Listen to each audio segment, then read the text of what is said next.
Good morning, and welcome. Today it's April 14th. This is the Board of Supervisors meeting. Welcome to your boardroom, and we'll get underway with our meeting this morning. Thank you all for being here. We're going to start with our roll call. Supervisor Foy. I am here. Supervisor Bennett. Here. Supervisor Zaragoza. Here. Supervisor Parks. And Supervisor Long. Here. Thank you, Mr. Palmer. And You're welcome. now we'll all rise, please, for our Pledge of Allegiance to the flag. Supervisor Zaragoza, would you lead us? Please follow me.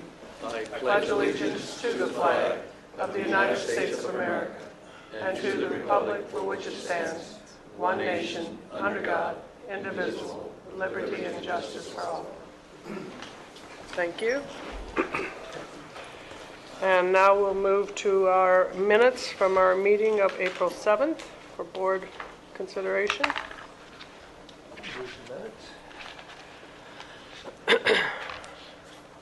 There's been a motion and a second to approve the minutes. All vote. And that is approved unanimously. Thank you. Next up, we will have our agenda review. Mr. Powers. Thank you, Chair Long. Item 21, CEO's Office, public hearing regarding adoption of an MOA with VC PFA, the Fire Association. A comment letter from Haywood Merricks III has been submitted. Item 22, Supervisors Bennett and Long, public hearing regarding adoption of revisions to the Campaign Finance Reform Ordinance. Revised Exhibits A and B have been submitted. Item 26, Supervisors Long and Zaragoza, authorization for the Watershed Protection District to initiate a public outreach campaign to rename the Oxnard Industrial Drain and the J Street Drain. A revised board letter has been submitted. And then finally, there's an addendum agenda, item 35, Supervisor Long, presentation of a resolution proclaiming April 12 through 18 as Oral, Head, and Neck Cancer Awareness Week. And all the documents have been distributed and posted to the web. And that's it. Okay, board members, anything else to add to that? Can we just make sure we hear 22 and 29 together? If possible, since I guess we have to do that. Yeah. I don't have the agenda right here. Is that the nomination of the Yes. people? Yeah, just hear them. Okay. Let's do that together. Okay. 22 and 29 together. Okay. Anything else? All right, then an action on the agenda as revised. Got a motion? Second? Please vote. And that is approved. Okay. Consent agenda. Oh, I'm sorry. Nope. Now we go right to our moment of inspiration. We need to be inspired before we go to consent. So, thank you. It is my pleasure to have invited this morning to, again, as part of our April Earth Day month. We have two wonderful speakers, Linnea S. Hall, who is Executive Director of the Western Foundation of Vertebrate Zoology, and Renee Corrado, the Collections Manager, is with her. And so they are here to, again, speak to us about advocating for a healthier environment and things that that the Vertebrate Zoology Foundation, Western Foundation, does, and what a treasure it is here in our county. I'm stumbling here, I'm sorry. It's okay. Linnea has been the Executive Director of the Western Foundation since 2002. She has her credentials in wildlife ecology and wildland resource sciences and biological sciences, multiple degrees, which then makes her the doctor that she is of this very special museum that we have. Her personal mission is to raise awareness of the beauty, importance, and relevance of nature in our lives, and it really is a pleasure to have you with us this morning. So thank you for coming in. Thank you very much, Supervisor Long, and thank you very much to all of the board for having us here to provide you with some inspiration as you go about your work today. Before I start, as I said, I want to just introduce my collections manager, Renee Corrado, too. He's actually been with the Western Foundation for 30 years. So he guides me in a lot of the work that I do there. He's a wonderful man. So the goal of our museum is in direct keeping with the goals of Earth Day, since I'm here in honor of Earth Day.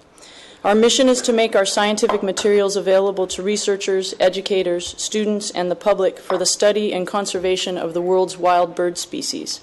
We've contributed information in support of thousands of projects on birds, everything from supplying tissues for genetic studies that have bearing on the formal protection of particular species, to measurements of DDT levels and eggshell thinning from the 1960s to the present for birds breeding on the Channel Islands, to the gathering of population data for birds on the Santa Clara River, Ormond Beach, and the Santa Monica Mountains National Recreation Area, just to name a few projects. We also teach the Ventura County public about birds and ecology in public events and informal classes. Thus, the invitation to speak to you about the Earth today and our role in assisting with its conservation is deeply connected to what we do, and we're honored to be able to comment. But what I would especially like to emphasize today is what members of your Board of Supervisors have achieved in this county that make Renee, myself, and our organization proud to be rooted here, and which demonstrate that the board celebrates the Earth more than just one day a year. First, SOAR. This is one of the most significant measures ever to be passed in this state. Open, undeveloped land is key to the protection of wildlife. It is vital to the continued coexistence of wildlife with us in this county. And as urbanization swallows much of coastal Southern California, we are very fortunate to have SOAR protecting open space in this county. I hope that with reauthorization of SOAR coming up in 2020, that the board strongly supports the continuance of this measure. I can honestly say that SOAR is one of the main reasons that I keep living in Ventura County. Relatedly, last week I attended an extremely satisfying meeting called by Supervisor Parks on the subject of open space acquisition. 30 people representing about 24 different organizations here in Ventura County attended, all of whom saw the need for the securing of open space to protect natural and human resources in the county. I came away from this meeting greatly encouraged and hopeful for the future of the county because of the amount of commitment that was present in the room to keeping it scenic and healthy for wildlife and for people. I would also like to thank the members of their board for their dedication to other important Earth projects, including the proposed removal of Matilaha Dam and the restoration of the Ventura River, support for the restoration of the Santa Clara River, the proposed development of more bike paths and bike networks in the county, and the project to protect and restore Ormond Beach. The successful implementation of these projects will have significant impact on wildlife populations, riparian and wetland conservation, and the quality of life for Ventura County residents and visitors. Thank you for your perseverance with these meaningful projects.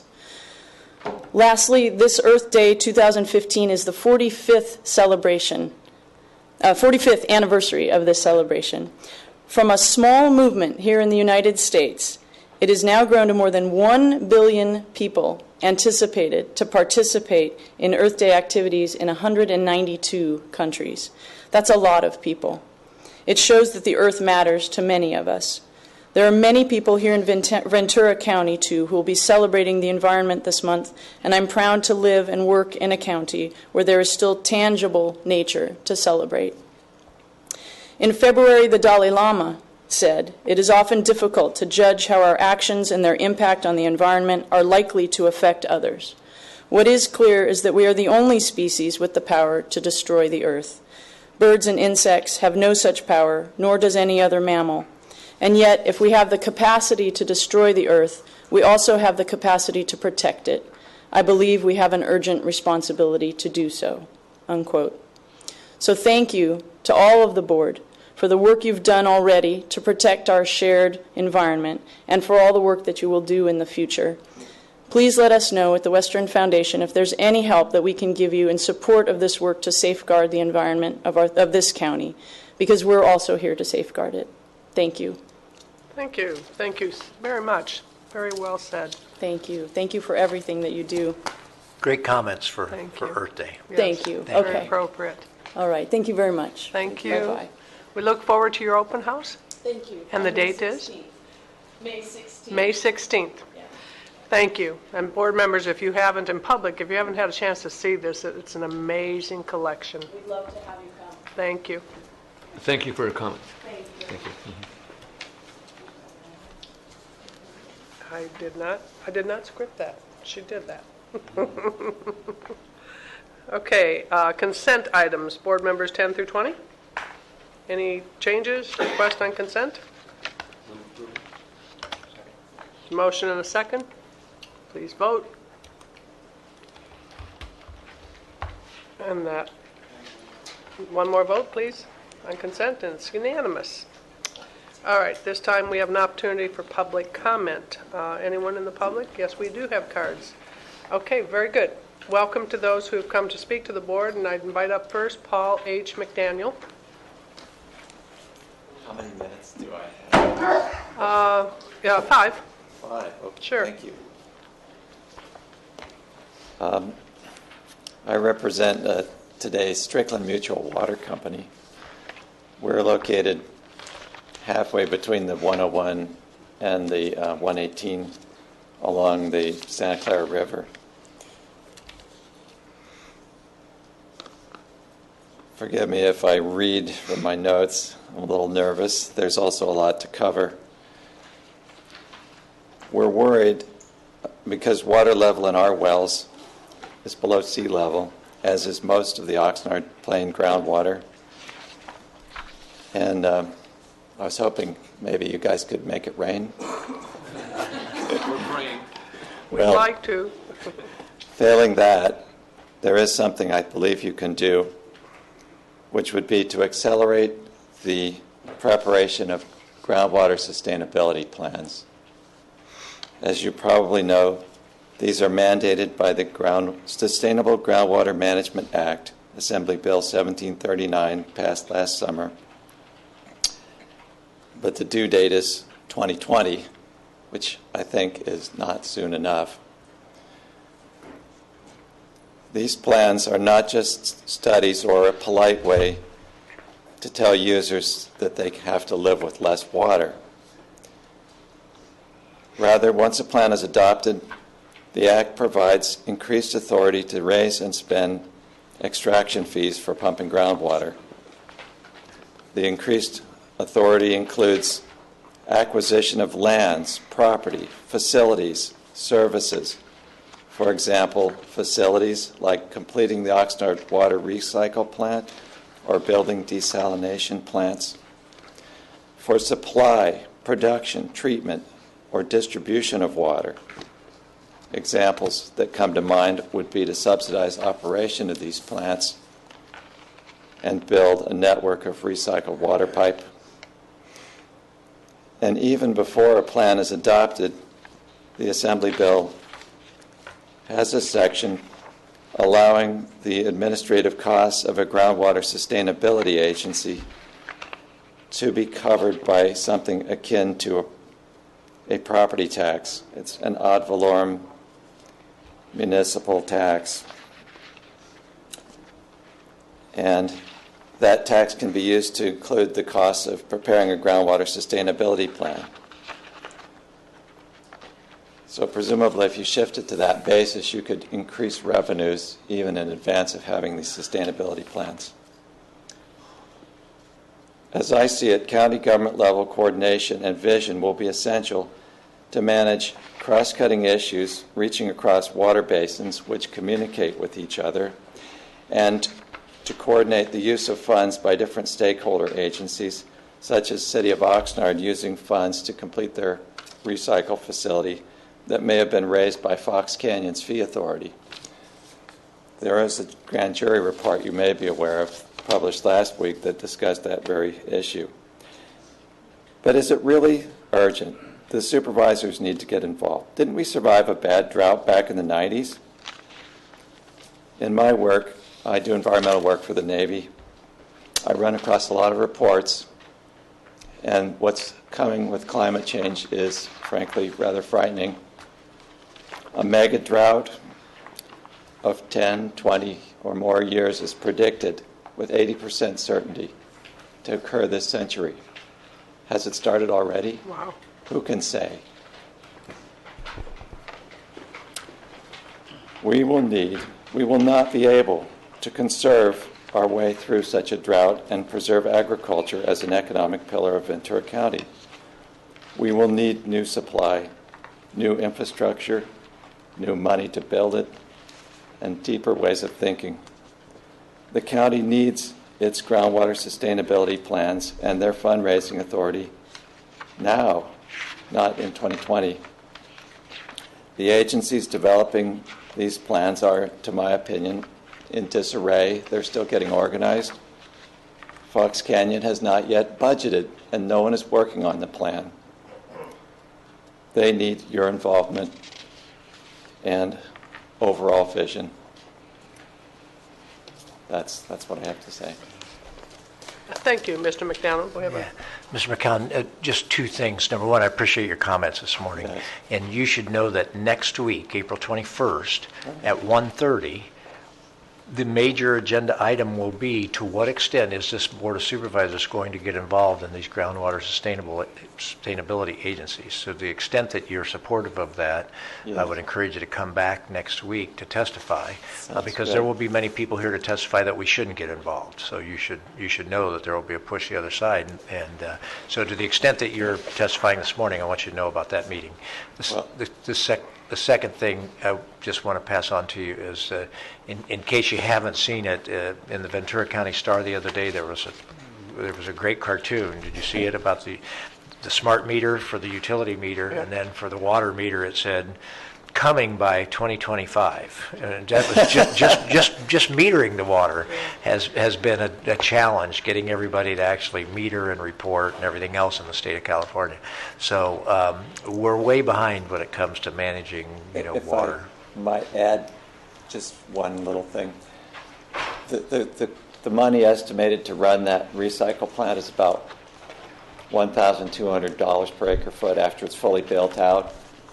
Right now, we can pump groundwater, if you're ag, for $75 an acre foot. An acre foot is 325,000 gallons of water. This is essentially free water. Right. It's not appropriate anymore. Right. There isn't enough of it. It just has to change. Well, your voice needs to be heard as we go through this debate. Thank you. And you can also call my office too. Stan Higgs is my. I've talked to your Chief of Staff, Stan Higgs. Stan Higgs, yeah. Cordial conversation. He's promised to read my emails that I've sent. And I don't we think do. he's got to it quite yet. And we do. And does Strickland have meters? I can't remember water meters. I don't. We do. They do now. I know. Yes. Okay. Well, thank you for your testimony. Thank you for listening. Thank you for your comments, sir. Gina Driscoll?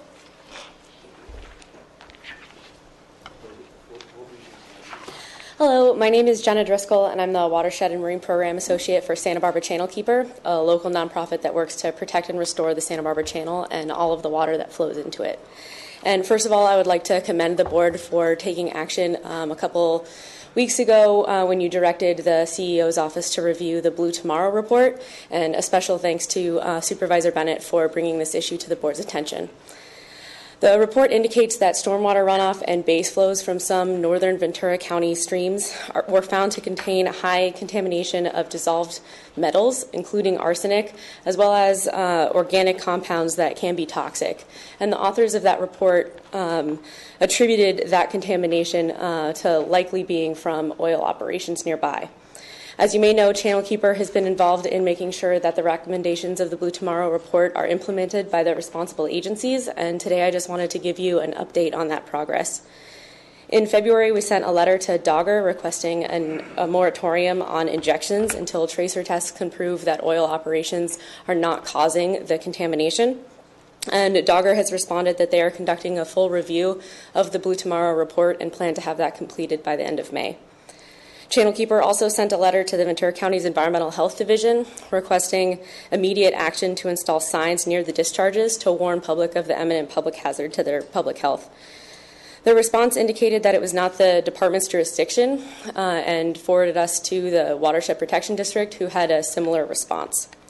During a review of the Blue Tomorrow report, we hope that the issue of signage will be a highlighted issue, and we hope that the board can direct staff to highlight this issue and determine which department or group of departments is responsible for alerting the public to this issue.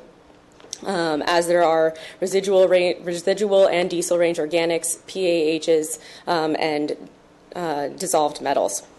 And these discharges are in areas that support high public recreation and visitation, including Solomar, Mondos, and Faria. And so we feel that it is in the public's best interest to be informed about this potential public health. Channel Keeper also plans to send a letter to the board and the CEO's office outlining our hopes on how the county will proceed with the review, also our response to an industry letter that we know that you received, and actions that we believe that the board should take to protect public health and the environment on this issue.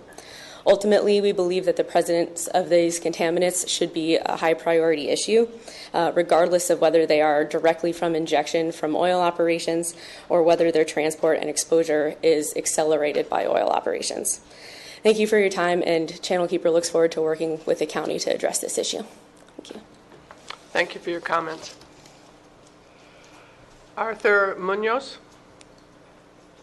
Is Arthur Munoz still here in the boardroom? He just walked out? Okay. Well, if he should return, we'll give him an opportunity. All right, then let's move on to, that's the last of the cards submitted then, correct? Okay. Board comments. Mr. Foy. Thank you. I want to adjourn a member of the people on this list. Also, I did see in our county that our unemployment rate's going down, and so I guess Barry must be doing really good work out there. Barry, is that what it is? But it was interesting that we saw that out of the 5,800 jobs, 3,300 of those are in ag, and our job here is to try to promote as much ag as we can, since we see that's where the growth of the jobs are in this county. So I was glad to hear that. That's all my comments for today. Okay, thank you. Supervisor Zaragoza. Yeah, thank you, Madam Chair. I have a couple of items that I'd like to share with you. I attended a stand-up for transportation over at Oxnard at the Multi-Transportation Center with Congresswoman Julia Brownlee. This is regarding transportation dollars, and Darren Kettle was there, and one of the things that we need desperately is, is that half-cent tax, to get our transportation going. Additionally, one of the things that I did, I attended Don't Mess with Seniors, and I'd like to pass this around, and this is put together by LULAC, and LULAC had a stand up for seniors health and awareness summit over at the Elks Club in Oxnard, and it was pretty well attended. So it gave some information. We had quite a few county agencies. AAA was there too, and so it was pretty well attended. And I'll give one to Leroy, and I'll give one to our clerk. And additionally, I also attended the Sheriff's Academy graduation. We had graduates from the Sheriff's Department, Ventura County, Oxnard PD, Ventura, Simi Valley, and Santa Barbara. It was well attended, and we have some pretty good graduates coming out of that academy. Additionally, I attended the Mamoon art exhibit. The consul from Bangladesh was there, and one of the things that I forgot to take was my accommodation that I was going to give her, so I gave her one of my pins, Ventura County pins, and she loved that. That really the best thing that happened to us. So had to make up for whatever happened. Additionally, Senator Hannah Beth Jackson was here. She had a town hall meeting here at the county grounds and talked about pesticides and talked about droughts and some other issues that are very important to Ventura County. Saturday, I went and attended the opening days for the yacht clubs at Channel Islands. I went to Harbor Island. I went to the Pacific Corinthian, to the Anacapa Yacht Club, and we had perfect temperatures out there at the Channel Islands Harbor. It was great. Additionally, I'd like to thank Marvin Booz. Marvin Booz is a resident of Oxnard, and he's helping us out with graffiti. We had CBs, Boy Scouts, who worked together to eradicate a half a mile of graffiti on the drainage channel in Victoria and Woolley Road between Woolley and Hemlock. And I just want to thank also John Lagomasino from Public Works that helped us out with the operation and maintenance. Additionally, on Sunday, I attended the Cesar Chavez Memorial Celebration March for Justice that was done from College Park all the way to some 2.5 miles all the way down to South Oxnard and back to the Oxnard College. Well attended, several hundred people attended that march.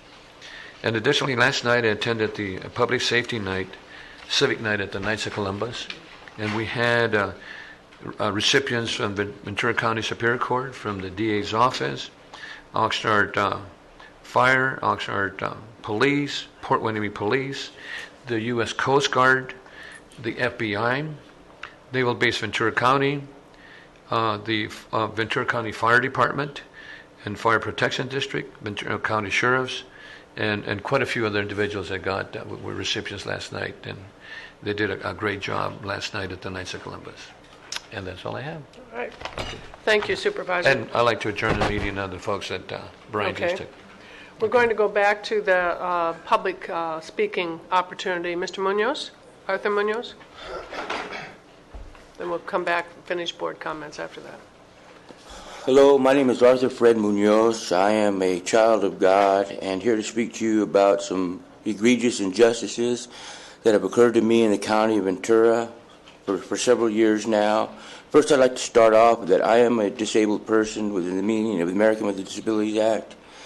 And here, Supervisor Zaragoza was talking about the various islands that he had gone to and the temperature being fine. And I'm sure your fellow colleagues have taken vacations across the world and to Europe. And I know a lot of the local government in Oxnard, have a thing about being in Europe every year. I myself am disabled within the meaning of the American with Disabilities Act and can't get any consideration for my disability whatsoever by anybody in the system, from the Oxnard police to being harassed by a supposed homeless liaison police officer who has done nothing but compile tickets and tickets upon me in spite of my disability and in spite of my intent to limitations and not by intent.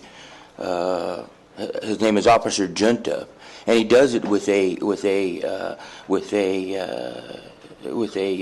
intent, a real intent to do so with evil. Before I started speaking this morning, however, I'd like to address, I have a dog, a little poodle outside. She's a very docile animal.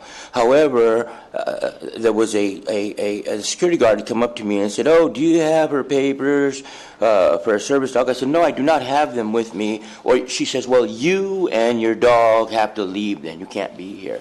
She tried to subliminally give me the impression that I'm not welcome here and to prevent me from speaking. I have so many things to say. I'm like boiling over with so much that I have to say. However, first and foremost,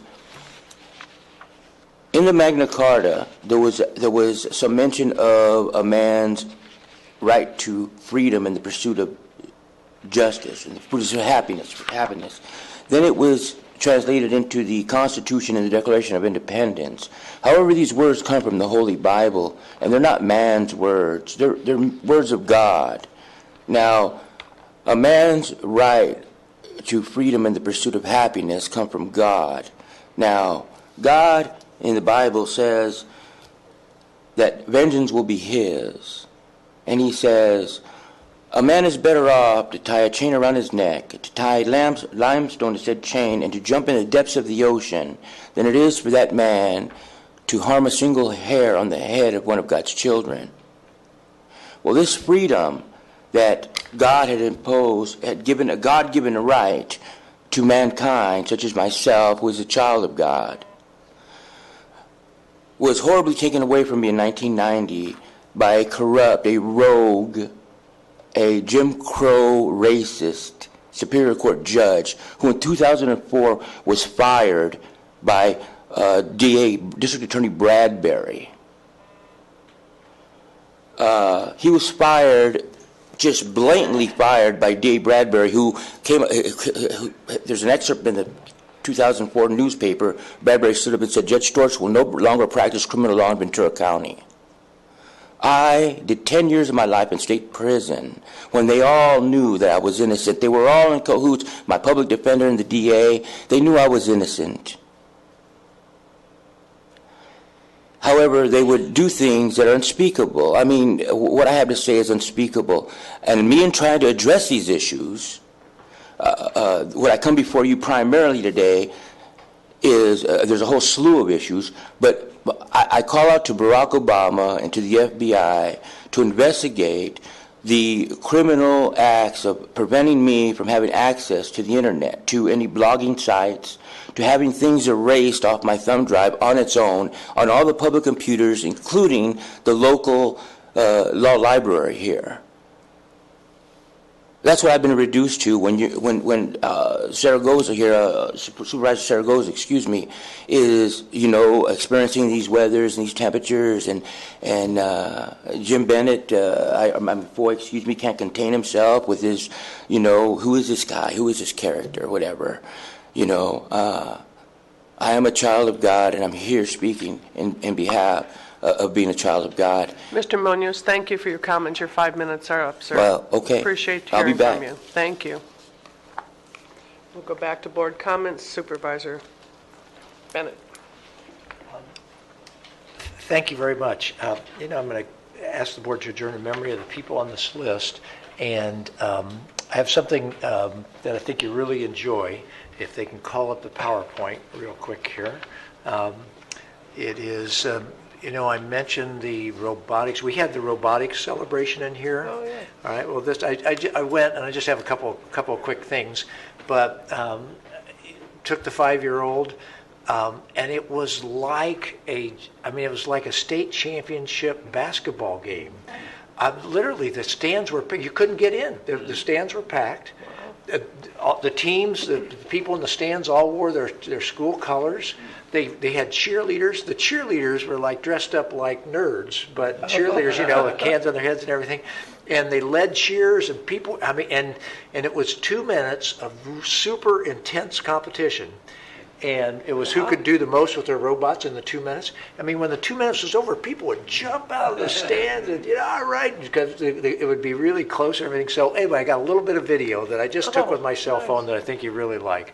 And just a couple of quick pictures afterwards. So if we could go ahead and click it up, all right. So before you start there, if you could just hold before you hit play, thank you. So it's a little hard to sort this all out, but there is a picture. So that's the robot, that thing with the arms holding that trash barrel. Yeah. And you're going to see what it's going to do, but their job was to stack the trash barrel on top of a bunch of like packing crates, right?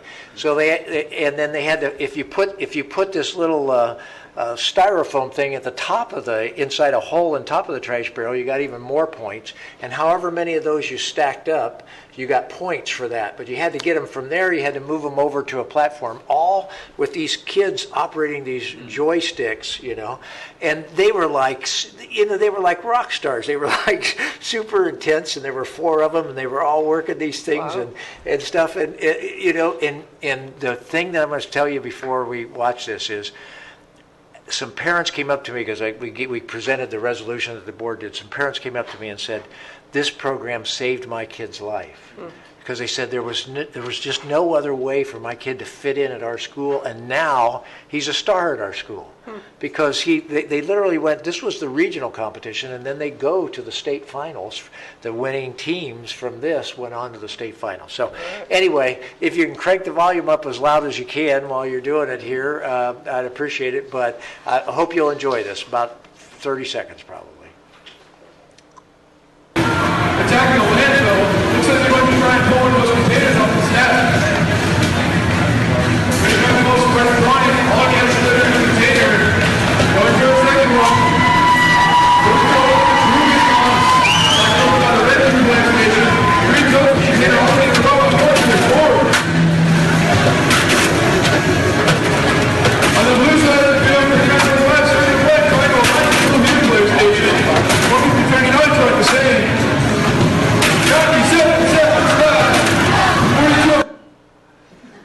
And then they have to rotate it and take it over to the other side. I mean, it's really things. I'll just tell you one thing. This team, it was really close. The other team was there, and they had stacked all those up, and they had that trash can sitting on top, and the kids spun it too fast, and it all tilted over, right? So, I mean, tragedy. It's just 2 minutes, but it's like the most intense 2 minutes.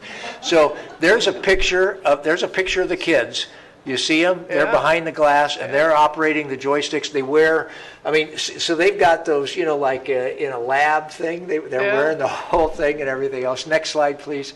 I think it's the last one that we have here. Is there another picture? I guess, no, there is no next slide. Anyway, so that was the first, but it is going to be the annual competition here in Ventura. They're going to have it every year at Ventura College.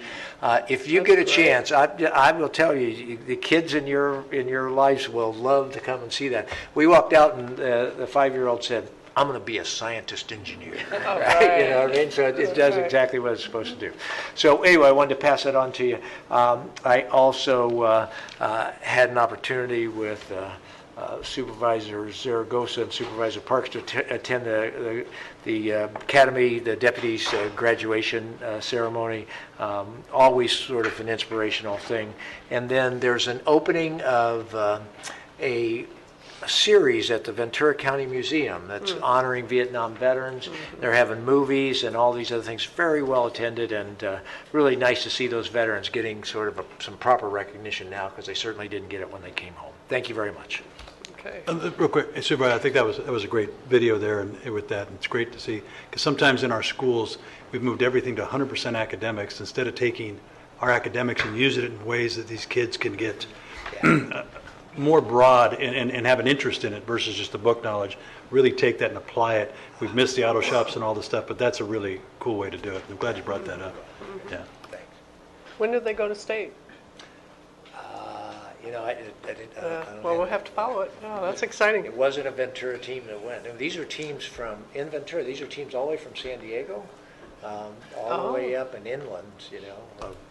Teams all the way from San Diego all the way up through Bakersfield, and sort of big regional competitions. Great. How many people do we have there? The gym's pretty big. There were 44 teams. I don't know how many people fit in that gym, but that's a Couple of huge thousand, gym. Yeah, yeah. I mean, it's 2 tiers. I mean, Oh, it yeah. looked just like Big a, gym. It's a big gym. just there. like a giant basketball game. That's you know? great. That's fantastic. Thanks for sharing that. Okay, I have a list to submit to adjourn in memory of one resident from the district, and thank you. April 14th is today. That means tomorrow is tax day, but today is National Equal Pay Day. And as a symbol of that, women and minorities are in the red with their pay, making the number of extra days in 2015, the average woman has to work to earn as much as her male counterpart did in 2014. Women make up nearly half of our workforce. 4 in 10 of American households are primary breadwinners, women with children under the age of 18. The gender wage gap in the United States has not seen significant improvement in recent years, and it is still a reality for women across racial and ethnic groups. The ratio of women's to men's median weekly full-time earnings was 82.5%, and the pay gap is even wider for women of color. Over her lifetime, the average woman can expect to lose hundreds of thousands of dollars to this earnings gap, a significant challenge for both women and their families. So this is a day that we take to recognize the full value of women's skills and their significant contributions to the labor force, acknowledging the injustice of wage inequality, and joining efforts to achieve equal pay. That's what April 14th is. Thank you. Couple of quick things. I'd like to let the board know that, remind the board, and I'm pleased to see that we have some great teams forming here in our county for the NAMI Walk, which is again on May 2nd, Saturday, May 2nd. And it's down at the Ventura Promenade. It is for support the National Alliance on Mental Illness, and 100% of the funds raised by this walk stay here locally for programs that really benefit those families and folks who are struggling with the challenges of mental illness. So I have a team that's Long's Wild Walkers. You're welcome to join. and/or form your own team. And I was pleased to see a broad representation from law enforcement just registered to have a team. And I know the firefighters are going to have a team in the NAMI walk. I'm sure they're going to. I know our healthcare folks are, and pleased to welcome anyone to either join my team, support my team, or form your own team. It's a wonderful walk, great way to raise funds to, again, support those in need in our county. I'd like to just comment that I submitted a letter to the Regional Water Quality Control Board, and it's an item that was before them last week on Thursday for renewal of NPDES permits for the Santa Clarita Valley Sanitation District of Los Angeles.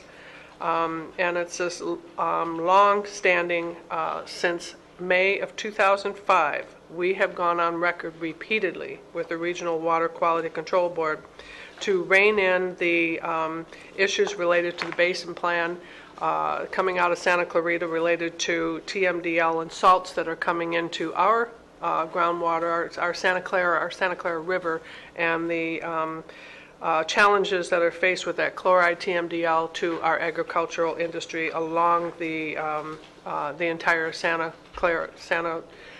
Clara Valley basin of agriculture. The district in Santa Clarita, the sanitation district, has we probably have compromised twice with them on this plan, and once again they were asking for further extensions and time to really find another way to meet the requirements of the agreed upon negotiated plan.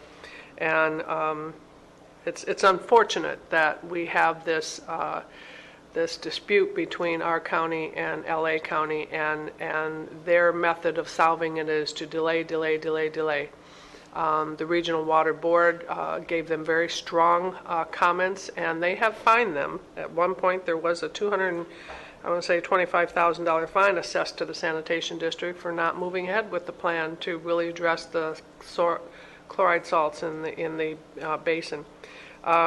So the Clean Water Act is really the measurement tool, and the Regional Water Board gave them a period of time to continue making progress, but demanding that they have evidence of progress in a annual report to the district. So it's one of those silent things, I think, that, we haven't lost track of it, and I appreciate the board's support on this over the years, but unfortunately, you have new communities growing up in Santa Clarita that are really unaware of what the history is on this, and then they raise their voice because they don't want their rates to go up, and they certainly don't want their golf course to become an aquifer for salinity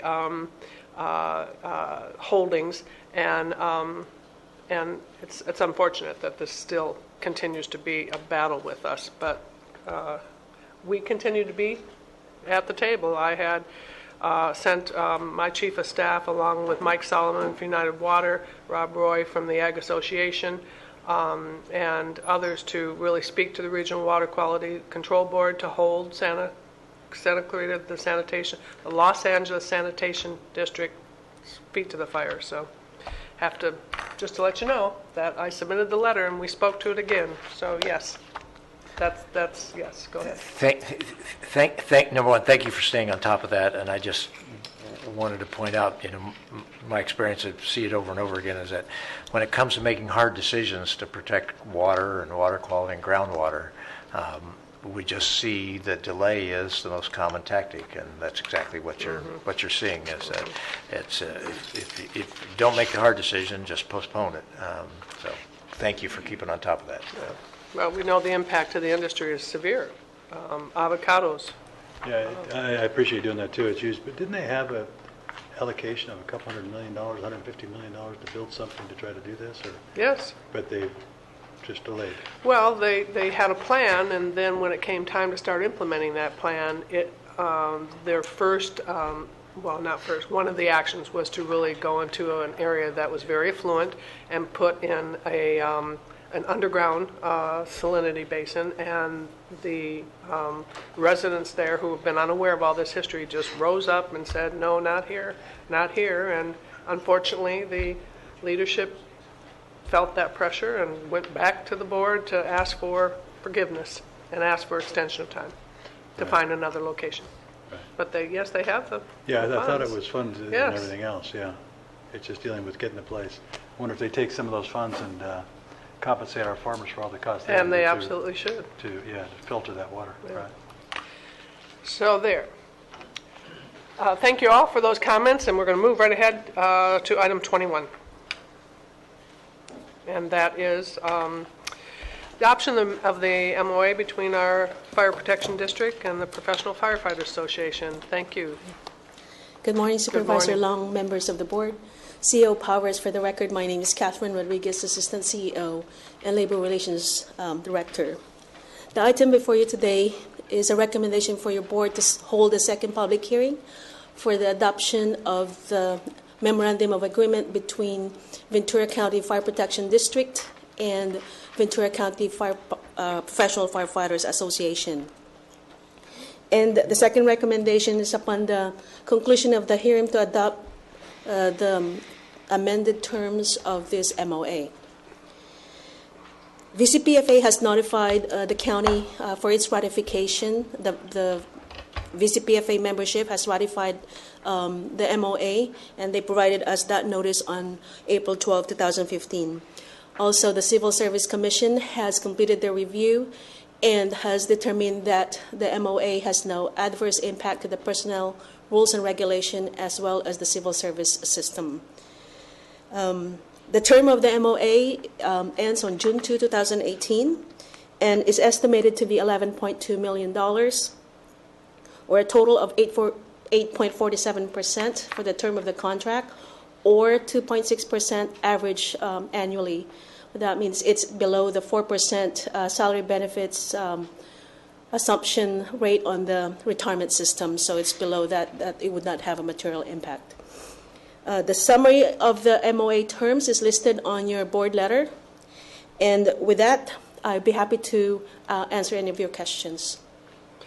Board members, this is a second hearing, and it is a public hearing. I'll have that open. Do you have any questions? Okay, do we have any cards submitted for comments for public hearing on this? No cards submitted. Okay, back to the board. Ben? I'd like to make a motion to approve. Second. There's a motion and a second. Please vote.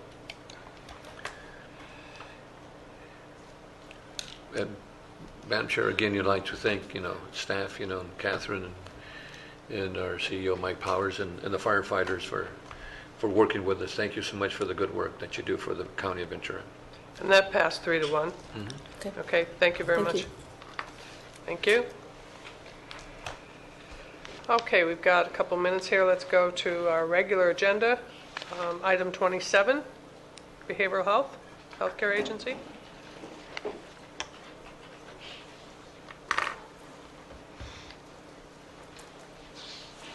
Good morning. Good morning, Chair Long, members of the board, CEO Powers.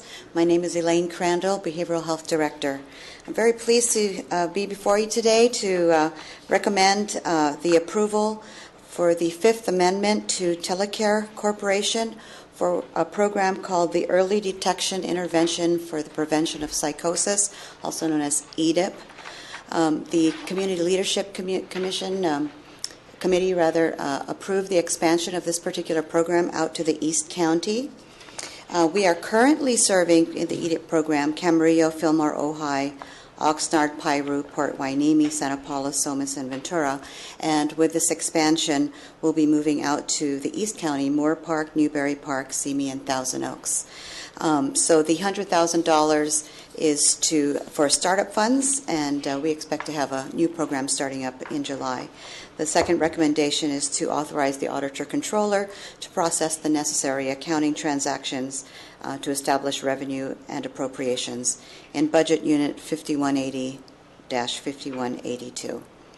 And I just wanted to add that this is really a nice companion piece to a consent item that you approved just a few minutes ago for also the expansion of the EDIP program. These two programs serve transitional age youth, and this expansion in the consent item is to expand services in the West County. So we're just going to be seeing more of this very successful program all across the county. Okay, any questions, board members? Just thank Elaine for an excellent job. I'm a member of the CLC Behavioral Health Board, so you're doing a great job. Thank you, Supervisor. Thank you so much. If I could just ask, Elaine, you just called those startup funds? Yes, this is startup What's going to funds. be the ongoing side of this? What's going to The happen? total expected expenses will be $300,000, which includes, that will be the operating cost for next year. So you're going to 300. come back and ask for another 300 to run this on a regular basis? Is that Yes. what it is? Okay. Well, for next year. For We'll next come year. back for 300,000. Okay.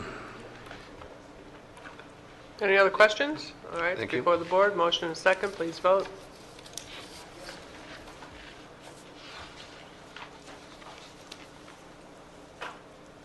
That passes. Thank you very much. Thank you. Ms. Crandall, thank you. Item 28, Sheriff's Office. We can do this. Authorization to accept grant funds.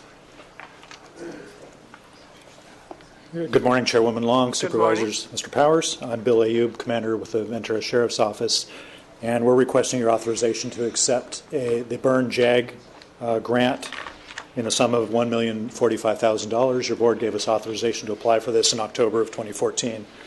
We're also asking for authorization for the Sheriff's ratification of the signature on the grant award, as well as the Auditor Controller's adjustment to our budget. I believe you have sufficient information that explains the program. I'm open to any questions that you may have. Questions, board members? No, move approval. There's a motion to approve. And a second. Please vote.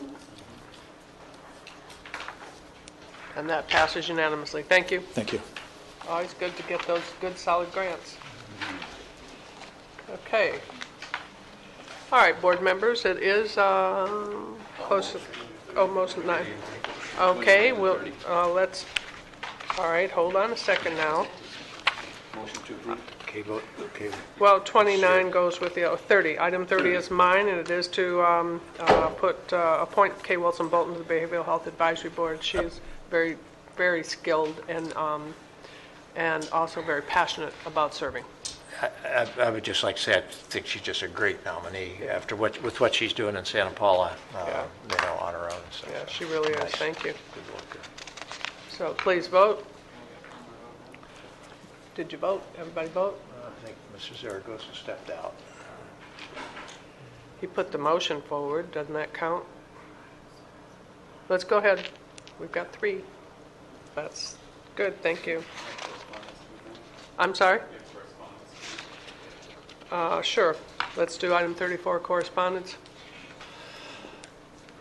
Move the recommended action. Motion and second, please vote. And that to receive and file passes. All right, now we're going to go to our 9:30 time certain, which is item 22, and we will hear in conjunction with that item 29. So this is an item that is brought forward by Supervisor Bennett and myself. It is what is a adoption of revisions, which we historically have done right before a campaign cycle. And so what we have worked on and provided to the board for consideration are some changes to the county campaign finance reform ordinance to repeal and enact certain articles of it. Mr. Bennett? Okay. Thank you very much. As Supervisor Long pointed out, we've done this every 2 years in the spring of the odd-numbered year, shortly before the election cycle begins. So everybody's aware of it, and I'll say it now. We invite people to give us input each year in that time period between January and about April is when we generally are pulling this all together. One of the things that I would like to point out before I get into specifics is that we have we were hopeful that the major change we were trying to focus on, which was some improvements in the enforcement side of the provision, we were hopeful that was going to get taken care of by the Fair Political Practices Commission becoming the enforcement arm. There was a bill in front of the state legislature that would allow the Fair Political Practices Commission to contract with local agencies to enforce their laws. We think that would have been a good use of everybody's resources, because the challenge is, how do local agencies come up with an enforcement arm for their local campaign ordinance when they don't have very much activity? You just have it once every 2 years. You just have a small number of complaints to deal with and investigate. And so finding a way to efficiently and appropriately handle all of that has been the challenge for local governments. We have constantly tried to tweak it, and we have another another modification and an attempt to try to pull that off. We were hoping that we would just be able to contract with the Fair Political Practices Commission. However, that bill died in a committee when the committee chair blocked that bill. Orange County made the request for that bill, and then that bill was expanded to include all local governments, that bill died, and so we have to go forward with our own approach. I know we have a number of people here to speak on this. I'd like to go through sort of the basics in terms of what we have here, and then also respond to some issues that have come up here yesterday. So first slide, please. Right. Fact is, could I have the clicker? That's probably going to be the best way for us to handle this. So if they would load us up.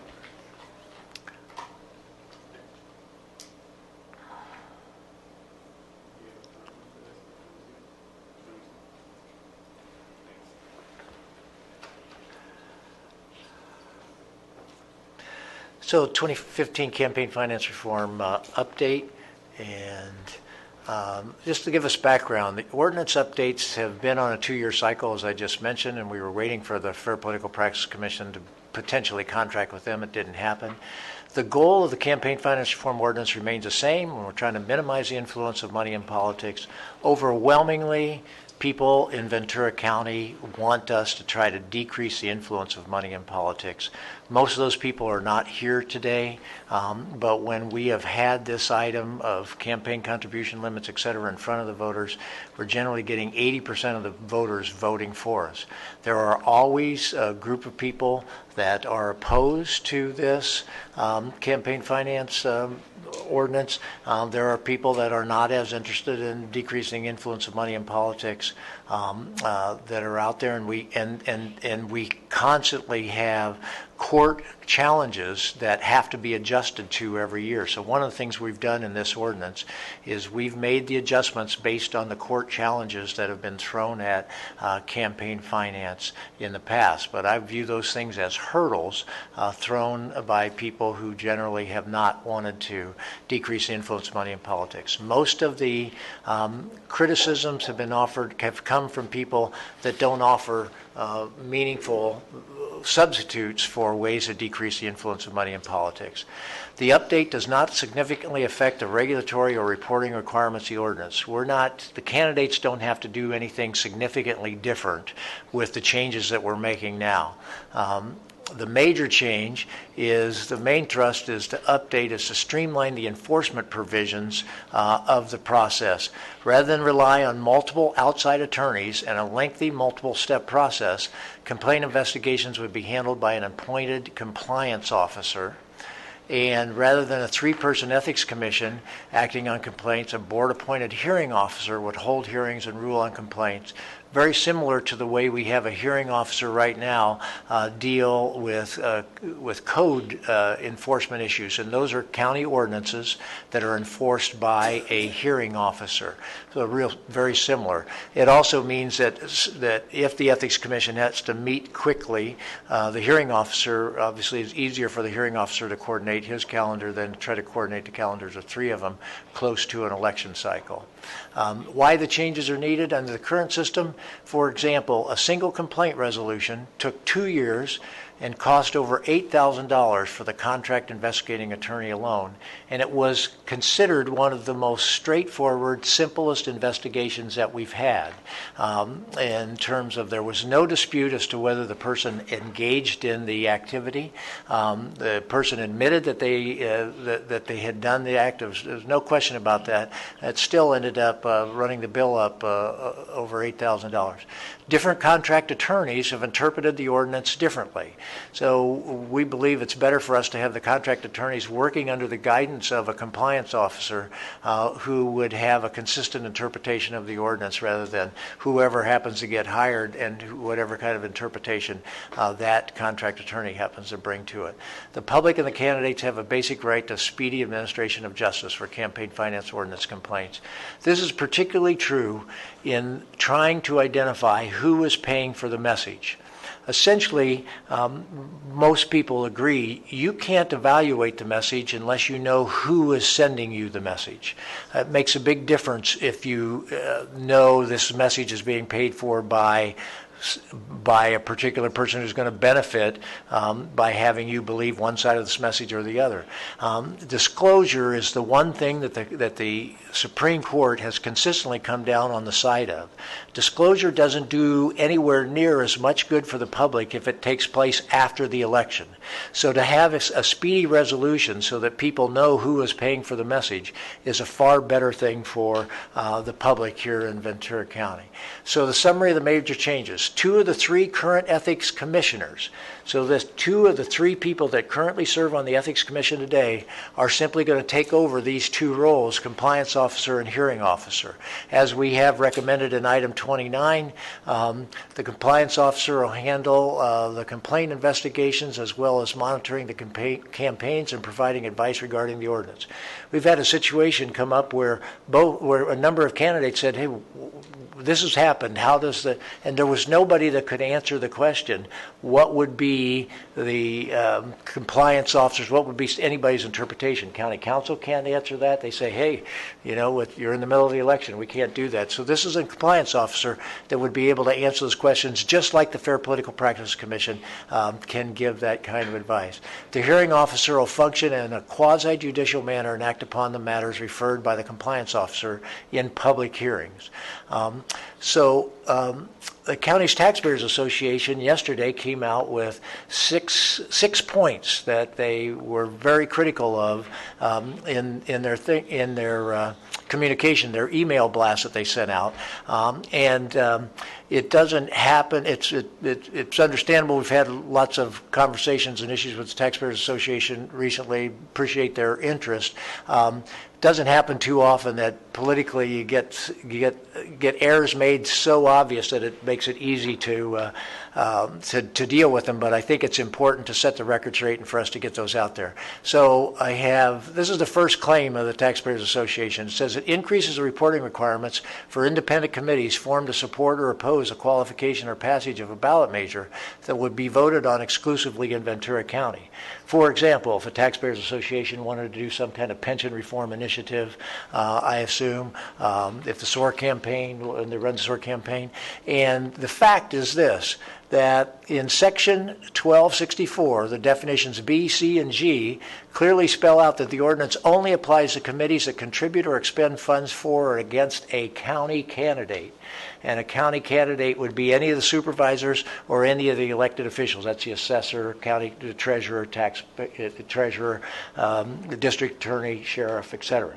So I just want to turn to county council and confirm that the ordinance only applies to the definition of county elections, which would be elections where one of these county candidates is up and it's expenditure for those elections. Yes, I agree with that. I think that is how the ordinance is drafted. It only applies to candidates for county offices. Right. So if a committee that does ballot measures decides they want to get involved in a campaign for a Board of Supervisors candidate or the sheriff or the district, they do have to, like any other committee, they fall under this. But if they run their own ballot measure, as this implies, they're not covered by this ordinance at all. So That's one. There are 6 claims. 4 of them, 2 of them are just straightforward statements. It says, hey, there's the hearing officer, just the statements that I just made before, which was the Ethics Commission, 3-member Ethics Commission replaced by hearing officer. True statement. Campaigns for ballot measures are not covered by this ordinance. So I want to be 100% clear there with that. Claim 2, all right, it removes the CEO's power to appoint the initial complaint reviewer and the investigating attorney and transfers that authority to the Board of Supervisors. Blatantly false, all right? Here's the section, 1299. This is the exact language. The county executive office shall provide the compliance officer with support staff as needed, including engaging the service of attorneys or investigators as may be needed. Now that's straightforward, and I'm not sure how how credible it is to put out a claim like that when it's straightforward in the ordinance. It says the county's executive office shall provide that. And it's been part of the ordinance since we've written this ordinance all the way back in 2003, and it continues to be part of the ordinance. So a pretty outrageous claim there. The next claim, right? The hearing officer will replace the investigating attorney. Completely false statement. All right. Here's what it says in Section 1300B: the hearing officer shall preside as the trier of fact and law at the evidentiary hearing. The investigation is coordinated by the compliance officer, who uses the CEO. The CEO's office hires an investigating attorney working under the compliance officer. The hearing officer is not the investigating attorney. Yet the Taxpayers Association, one of their claims was that. And the hearing officer will do the same thing as the Ethics Commission has done in the past. Does not replace the investigating attorney. The next claim, unlike the investigating attorney, the hearing officer, which they pejoratively label as the czar, which is kind of interesting, will not be required to be an attorney. Fact, the ethics commissioners have never been required to be attorneys since we wrote the ordinance. The hearing officer plays the same role as the ethics commission. The hearing officer is not the investigating attorney. And we've never had a requirement that ethics commissioners needed to be attorneys. So I hope that qualifications of the nominees. The nominated compliance officer and hearing officers are the same individuals who currently comprise 2/3 of the current ethics commission. If they've been good enough for the ethics commission, we feel like they could be good enough to be the compliance officer and the hearing officer. And they've served in that capacity for years. Noel Claybaum, former county counsel, currently serves on the ethics commission. Frank C., former county counsel, currently serves on the ethics commission. And I think that I find it difficult to think that there's anybody in Ventura County that's going to question their integrity. Now, in full disclosure, these gentlemen, I'm fortunate enough that in the past these gentlemen contributed to my campaign. From my campaign standpoint, in the future they won't be able to, and they haven't been able to since they've joined the Ethics Commission. And they're not able to support in any way, and so I'm giving up the opportunity to have contributions from these candidates. But in full disclosure, I want to make that clear that that they have made those contributions. But does anybody? I don't think you're going to find anybody that's going to say Noel Claybaum or Frank C. are going to give a break to somebody that they used to support, given the quality of the character that they demonstrated when they served as our county councils and that they have used serving on our ethics commission. So it leaves me with this question. Was the Ventura County Taxpayers Association raising public policy issues as the Taxpayers Association should be doing, or were they just making a false political attack? I think the evidence will be whether they send out an email that at least corrects the most obvious factual errors that they made in their email, and I'm glad that Mr. Grau is here so that he could hear that, see those corrections, and I look forward to some kind of modification in terms of the email that was out there in terms of the correction of that. So with that, on behalf of residents that strongly support the campaign finance ordinance. I look forward to this discussion and us voting on the campaign finance ordinance. Thank you. Okay, thank you. I would just add that we really did look at this and to hear the experience of prior campaigns as they did move through the Ethics Commission structure and try to learn from that experience. And by looking at streamlining this, still having the firewalls that are necessary, the board appoints, then that's always been a part of the commission, ordinance and the campaign ordinance. Once that appointment's made, obviously there's firewalls there. And it is always up to the board, as was said, there's nothing in there that says it has to be an attorney. It's up to the board who's appointed to those positions, whether it was the prior Ethics Commission or proposal today. And I think hearing from the community and the public that this ordinance has served us well over these years. I think the disclosure piece, there's no question, even with the Citizens United and other actions that have come across in campaign finance reform discussions, disclosure is still a very important piece and a valid piece. And yes, it would have been a lot easier for everyone had that bill passed at the state. It would have been, but it didn't. So what we have done historically, again, is to go in, look at the ordinance, listen to what's been said over a period of time between the campaigns, and try to adjust accordingly. And I think that that this does just that.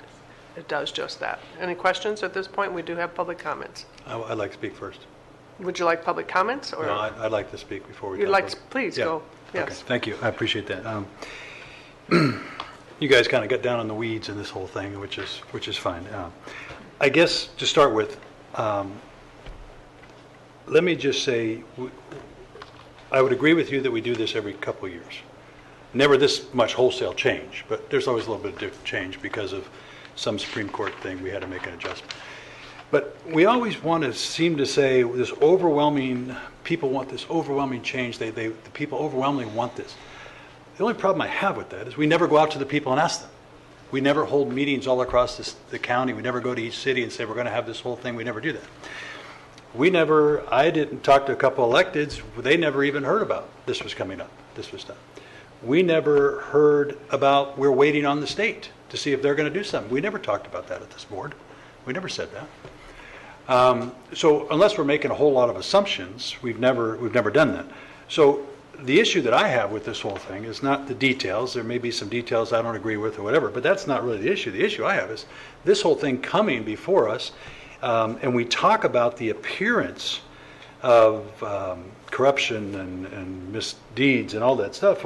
For us, we never even let the people even have an idea what we're doing here. I mean, we've gone from a commission to hearing officers to all this stuff, and so there's huge wholesale changes. We never asked the people what they thought.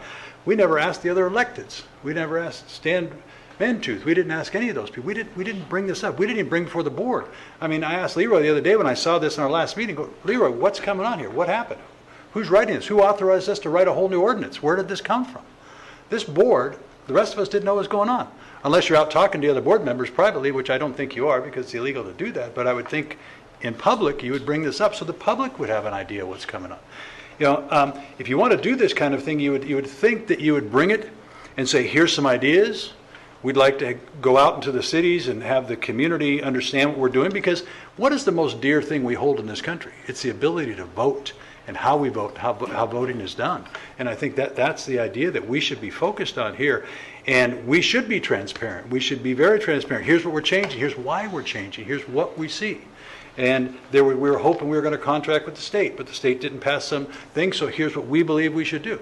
Those are things we should do, not just rush and all of a sudden, you know, on Wednesday evening at night, Supervisor Bennett, your chief, one of your chief of staffs sends something out, and then all of a sudden we got a couple days and no idea what's going on. This, to me, is a complete lack of transparency. You know, and it's interesting that if you look, we have another board item coming up, Supervisor Long, the J Street drain, and if you read that, it says something in the regards to that we're supposed to hold meetings and let the public understand and bring all the public together just to change the name of a drain. You would think in this whole campaign finance, we would have the public come in and say, hey guys, we want to change this. Here's some reasons why we want to change it. Here's some things we think can be abused. Here's how we tighten up this or that. But we didn't even go to the public and ask them. So to me, the whole reason why you have this is this idea of transparency and ethics. And boy, we look like we're the complete opposite. So that really has a problem for me. Like again, there may be issues in the individual things that may be here or there, but just the idea. And then we're going to go from a system of kind of a court-like where you have 3 people up here in a board and in this commission, and now we're going to go to hearing officer. And then we want to go back into hearing officers, and I appreciate Supervisor Bennett being straight up and honest about these are guys who are contributed to me. So it's a little different when they contribute to me, and they've been my supporters even in my supervisor campaign, my congressional campaign, and all that. That lacks a little bit too, especially when they're just individuals. When they're before a board and the whole public is out there watching, it's a completely different. But when they're just working one-on-one with, it's just, and I know Noel Claybaum, I don't know Frank C. at all, but I know he's an honorable guy. There's no question about that. But the appearance of this the optics look really, really bad for us. And why would we even want to have that situation that's a political thing where people don't trust politicians anyway in the system half the time anyway, and we kind of make it that much worse by doing that? Why would we even have somebody outside the county? Why would we have somebody that has no connections with me or the sheriff or the DA or any of you here? Why would we do that? Why would we say, oh, we got these guys? And I understand, well, they're already on the Ethics Commission. Well, that's different than a court that people could sit and watch the whole process. Here, they're going to be dealing behind the scenes with people, oh, you got this, you got that. It just looks bad. And again, most of this to me is the optics of what we are doing in this county, and this county deserves better than that. And we've got to stop saying overwhelmingly the people, unless we ask the people, unless we have proof that the people have said that. I think that's where it comes from. So I really, really struggle with this. Again, the individual things about it, sure, there's things we can talk about. We may not agree with this and that, but I don't want to get into that. It's really just how this is happening. It would have been great if 6 months ago we're going to say, hey, the state's got this thing going on. We're looking at contracting with the state. We'll see how that goes. If that's not, we'll bring up our regular thing that we're going to do. But now we're changing all this stuff, and it comes right before an election where there's 3 supervisors going to be up for election, just 3. Not the rest of the other 7 or 8 countywide officials, but you know, again, it's just all the optics. It looks really bad. So that's really where I'm coming from. Again, the details are something that can be worked out or whatever later. But and it also comes back to the point that I just don't understand how county council, and Leroy, I guess you're not the one who wrote this because you were standing here, people are writing this, but where the authority is just to go write this thing. Where is that? I don't know how many hundreds of dollars or thousands or tens of thousands, all the hours and all that stuff. Where does that come from? Where is it? When you talk to some other counties, we ask, hold it, you've got to come before the board. And you've got to have 2 or 3 votes to say, we want to move forward with this. That way it's open in the public. People want to understand. We give the authority, go spend the money. I don't know how Leroy deals with the idea of one supervisor do this, one supervisor, what am I supposed to do? I think that if we go back, and we have to start to do that kind of a thing.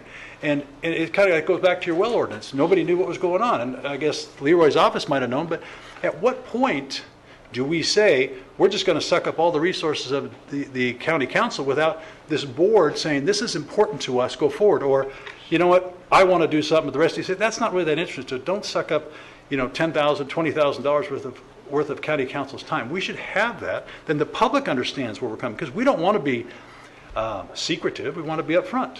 Now, if we had a campaign finance ordinance, maybe 3 or 4 or 5 of us would say, yeah, okay, let's write it. Maybe a couple supervisors will get together. This is kind of the things we'd like to see in it. We got the Supreme Court to change something. We'd like to see that fixed. And then Leroy could say, okay, great, I'll allocate. And I may have to go back to the CEO and say, give me some more money.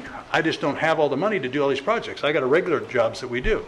So I think that's something we have to look at so we can be honest and straightforward with the people out there when we do this kind of a thing. So, Madam Chair. The supervisor. I see this as a very limited changes for candidate rules, and as mentioned here, it's a new approach for enforcement of the ordinance, and I believe we're streamlining this. We're updating the ordinance like we have every couple of years, and I think it'll speed up the process in case a candidate has a concern or complaint, as opposed to spending $8,000 the way it was mentioned earlier. So I think it'll expedite things, and it'll probably make it a lot smoother for the candidate and for the public, for that matter. So I think it's more of a streamlining of the campaign reform ordinance than anything else. Thank you. Like I said, I don't have a problem with that. Maybe we should just ask the public if they want more streamlining or something else too, just besides us. Okay, thank you. Madam Chair, I just want to respond to a couple of quick things before we go to the comments. Number one, I agree with Supervisor Zaragoza. If this is wholesale change, I mean, basically what we've gone from 3 people hearing it to 1 person hearing it. Wholesale change, or same process, same Brown Act, same in front of the public. It's like a judge. Sometimes you go to an appellate court, sometimes you go to a single judge. That's hard to believe that's wholesale change.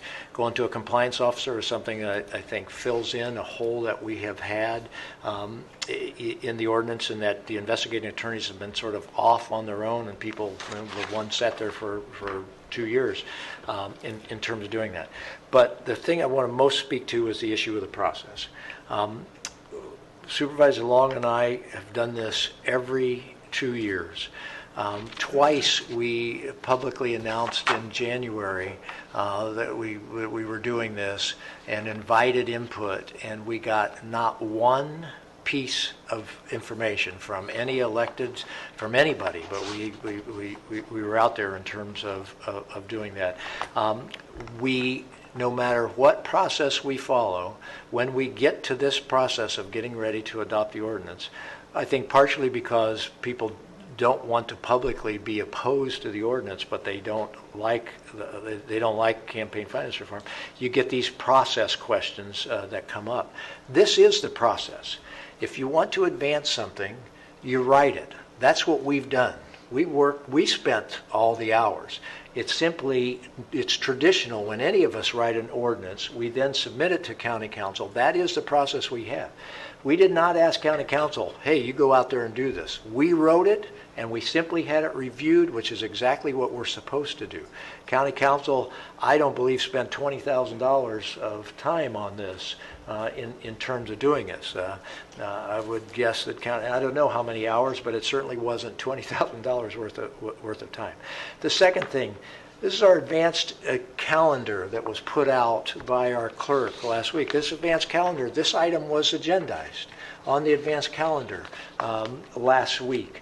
We then, when we filed it with the clerk, we immediately sent it to all the supervisors, we sent it to the elected department heads. There is not something to discuss until you have something to discuss. And the process is the appropriate public process, which is the public was notified of this. And if we had this great sense that this was some big change, the supervisors are free to do whatever they choose to do with it. Supervisors could sit here today and say, we want to go out and have 14 public hearings on this thing. The supervisors could do that. Or the supervisors could say, this is pretty standard. We make these adjustments. We don't think these things are major. We think we should vote on this now. We think that potentially the longer hearings will just present more of what we got from the Taxpayers Association, which is inaccurate representations of the ordinance changes that we're making that's out there. The Board of Supervisors has a choice. They can go either way with that. But our job was to present what we think are the right changes for the public, to follow the proper public process, and then for us to make a decision after we hear from the public in terms of their testimony today. And we may decide we don't want to go today. We may decide we do want to go today. We may decide to modify whatever. That's exactly the public process that we're following. And it's unfortunate that no matter what process we follow, we get the same thing, which is we're following the wrong process, right? Well, let me just answer that, and in the sense that you're right. That's what it did come out on this calendar. And I went to Leroy and I said, I'm going through the calendar, see what's up. And wow, okay. So all of a sudden, Tuesday afternoon, I'm reading this. And then Wednesday, it comes out. So I asked him, what's happened? We haven't heard anything about this. What's going on? And he says, well, they're reviewing at my office. So he was up front with that. And then it comes out late Wednesday night to us personally, because our people are already gone. And then it comes out publicly on Thursday. So there's not a lot of time for anybody to just talk about it. There wasn't even the idea that we were going to bring this up. If you knew this was coming, you could say, hey, in the next 3 or 4 weeks, we're going to bring this thing up, and if you guys have any input in it, if you have any ideas, really the big change, we're going to change some of this, change that, but we'd like to look at changing from a commission to a hearing officer. And, well, you don't think that's a big deal? That's putting a lot of power in one person. That's a big deal. That's a huge deal versus 3 people listening to something versus 1 person now. So there's big changes in that. So that's what I'm talking about, the transparency of what we're doing here. Those are the kind of things that just look bad. Because the people in the public doesn't have any to hear it. They're not going to know anything about it until probably the paper writes something about it. And so that's the hardest part. That's all I'm saying is this was coming. Some people would say, do we want to have an open discussion about a couple of different points? We looked at maybe changing it from commission to a hearing officer. That would have been great. People would have said, okay, what does that mean? I mean, even some of the language, so what does it mean? There's not a lot of discussion about how that, and get back and forth. At the end of the day, we just can't say to the public, we don't trust you, so we're going to do it ourselves. I mean, it's not our, in that sense, we're just going to do it. I do agree that Supervisor Bennett, we have to give them something to look at, but it would be nice to have some input. Here's some ideas we're talking about. Then we're going to hear some written. Now you've heard it, and then you have any other ideas on that. It would just be a nice process instead of us just pushing this something down. I don't want to use down their throat, but just pushing it down the public so fast without them. Because what do we have to lose? I mean, it already looks bad. Remember, all this looks bad every time you change something in front of an election. It'd be great if you did something, like they do. You can't change our salaries. You can't change what we do, and then it applies after. Well, it'd be nice if some of this stuff always applies after, so it doesn't look like you're changing something for ourselves. And it's just what it is. It doesn't affect Supervisor Parks and I, but it does. It just looks funny that it's affecting the group that's doing this. It'd been different if you could have done it last time, and it doesn't affect you people because we're not up for election. Anyway. Again, always it's the opposite to me. Final thing I'm going to say, just traditionally, we've brought these changes forward. Traditionally, they've passed on a 4-to-1 vote, and traditionally, I would offer it doesn't matter what we do or how we do it. There are certain people that are not going to be in favor of campaign finance reform, and there are other people that are. I think we're following a good and appropriate process as we try to come up with something good for the citizens. And traditionally, after an election, every 2 years, we have a discussion that says, we'll be looking at this ordinance to see what changes may occur, invite participation and review. And again, there is public discussion. I certainly talk about the campaign ordinance in almost every public venue where I give a speech because I think it has made a difference to how we are able in this county for the public to trust elections and trust the process. And invite the transparency and the disclosure. We're going to go to public comments because we're going to run behind here in a minute. I think we're being transparent because all we're doing is updating the campaign reform ordinance. And I think we're being transparent by having this meeting today. This is a public hearing, and I think it's important that the public then share their concerns with them. I'd invite up John Jay, first public comment. We have 6 speakers, 3 minutes, please. Good morning, everybody. Thank you for allowing me the opportunity to speak this morning. In Section 1300 of the new ordinance, a new hearing officer of unknown skills and ability will be appointed by the Board of Supervisors, who you yourselves are subject to, rather than an independent, non-elected official, the county executive officer. This section says that the hearing shall not be a Ventura County employee, but doesn't a retired Ventura County employee have allegiances from their employment that might create potential conflict with their ability to remain neutral? This new hearing officer will now become the judge and jury in regards to violations under Section 1300. This ordinance is flawed, and I do believe it needs to be looked at before further action is taken. Thank you very much. Thank you, Mr. Jay. Lynn Jensen.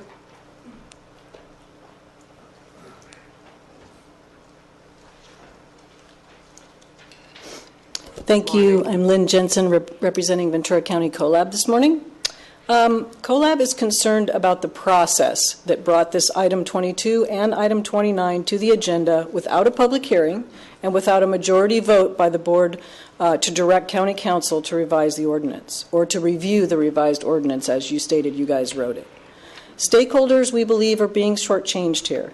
The board letter professes that there are limited changes to the rules, which is what you're saying, but it doesn't divulge that the new officers being proposed to replace the longstanding Ethics Commission will be appointed by the Board of Supervisors, themselves elected politicians who could, not saying that they will, but who could unfairly direct the ethics process due to past relationships with these appointed positions. And we think this is fundamentally wrong.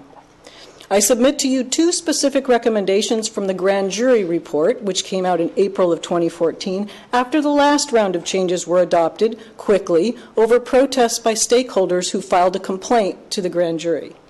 They recommended that an independent attorney with expertise in campaign finance laws in the state should generate the draft ordinance. They also said that all ordinance drafts should be subject to review by the stakeholders. Any issues should be documented, resolved, and made available to the public. And that doesn't mean the Thursday before adoption on the next Tuesday at the Board of Supervisors. In follow-up response to the grand jury, Mark Lunn, County Clerk and Recorder, stated, "As a major stakeholder, I support these recommendations and look forward to participating in a thorough review of the ordinance and the implementation of these recommendations in the future." The independent review never happened. Further, Mr. Lunn recommended that the ordinance be modified to require the 3 ethics commissioners, who were the commissioners at that point, to disclose any monetary contributions, campaign, or political endorsements. And he said this disclosure requirement would help deflect any criticism that may be levied as to the campaign finance complaint review process. Disclosure should have eliminated the officers recommended by Supervisor Bennett. Let's face it, due to the already adopted election rules, incumbents hold all the cards. They have name recognition, donor bases, bank accounts, and election savvy. There's very little chance for new qualified candidates to get in the race. This is not good for the democratic process. In fact, most Board of Supervisors races are not even contested. In 2014, there were no races contested. In 2012, only 1 race was contested. So what's the rush to put this through? We agree with the grand jury that any cases need to have independent legal review. And Supervisor Zaragoza, in your response to the grand jury, you said thorough review would include input from stakeholders, research of other campaign reform ordinances, and analyses on how the current ordinance can be improved. We believe the board should reconsider the recommendations of the grand jury and the county clerk recorder, and that there will be consequences from the public if this item is pushed through today. Thank you. Thank you for your comments. Rob Roy.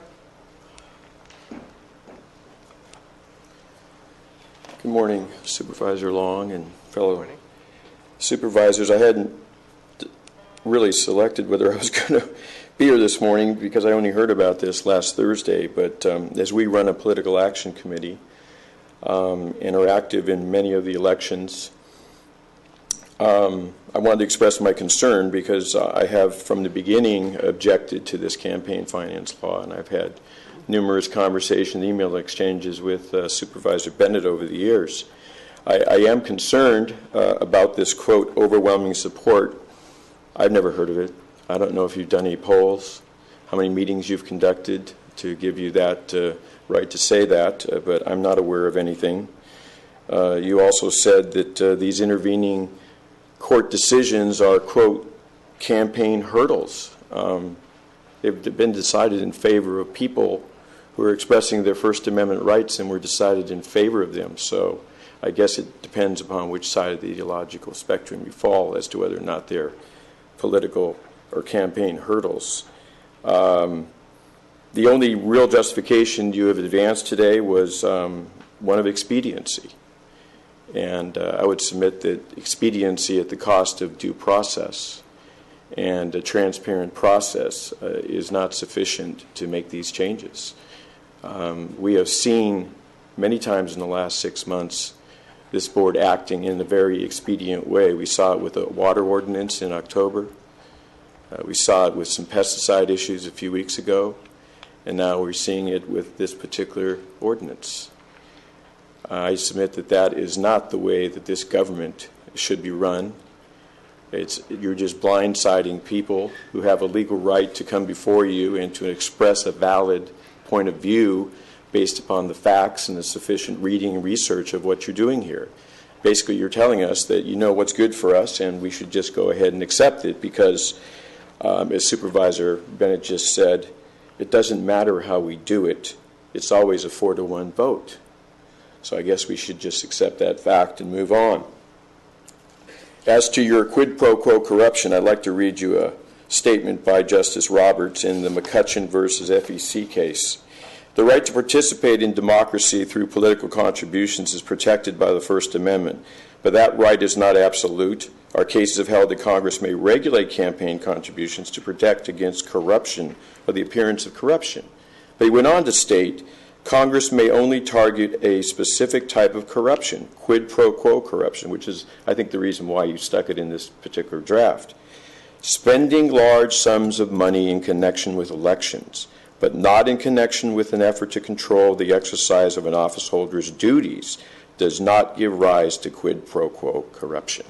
And I would challenge you to demonstrate how many people have been convicted in this county of any quid pro quo corruption over the last 10 years or so. It happens quite frequently up in the legislature, as we know.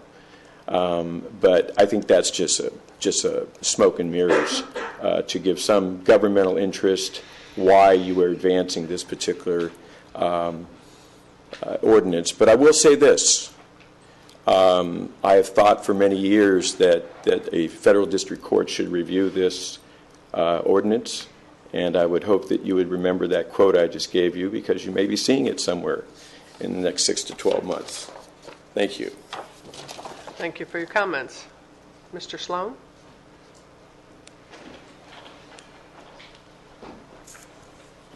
Good morning. Thank you for allowing me to be here.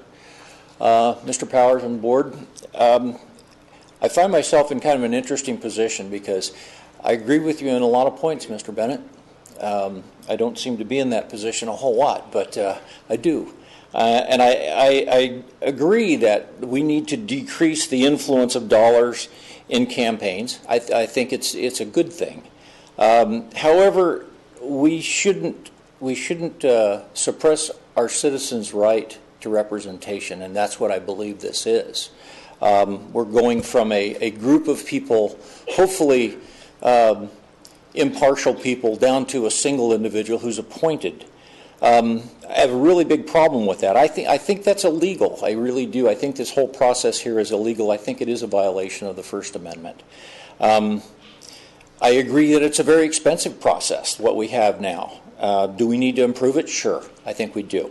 But I also think that that it's a process that's necessary because there's a reason that we have appeals powers and processes in place for serious and capital punishment that go all the way.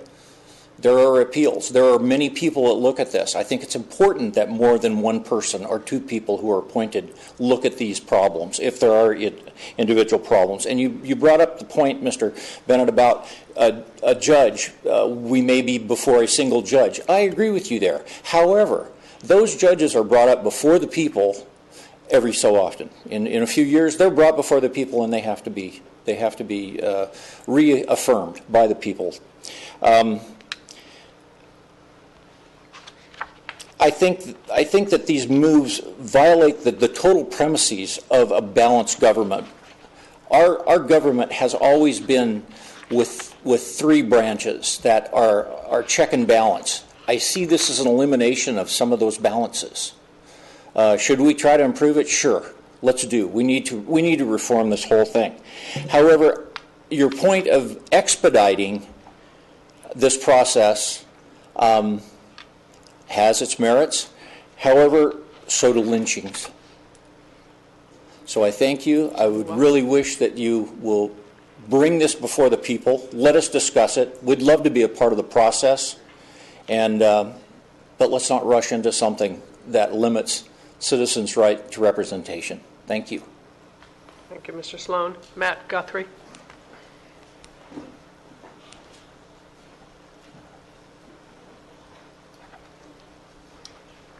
Good morning, Chair Long, members of the board. Good morning. My name is Matt Guthrie, and I'm here today also representing Ventura County CoLab. I think Supervisor Foy really got to the heart of the issue on this matter, and really we're dealing with two different things here.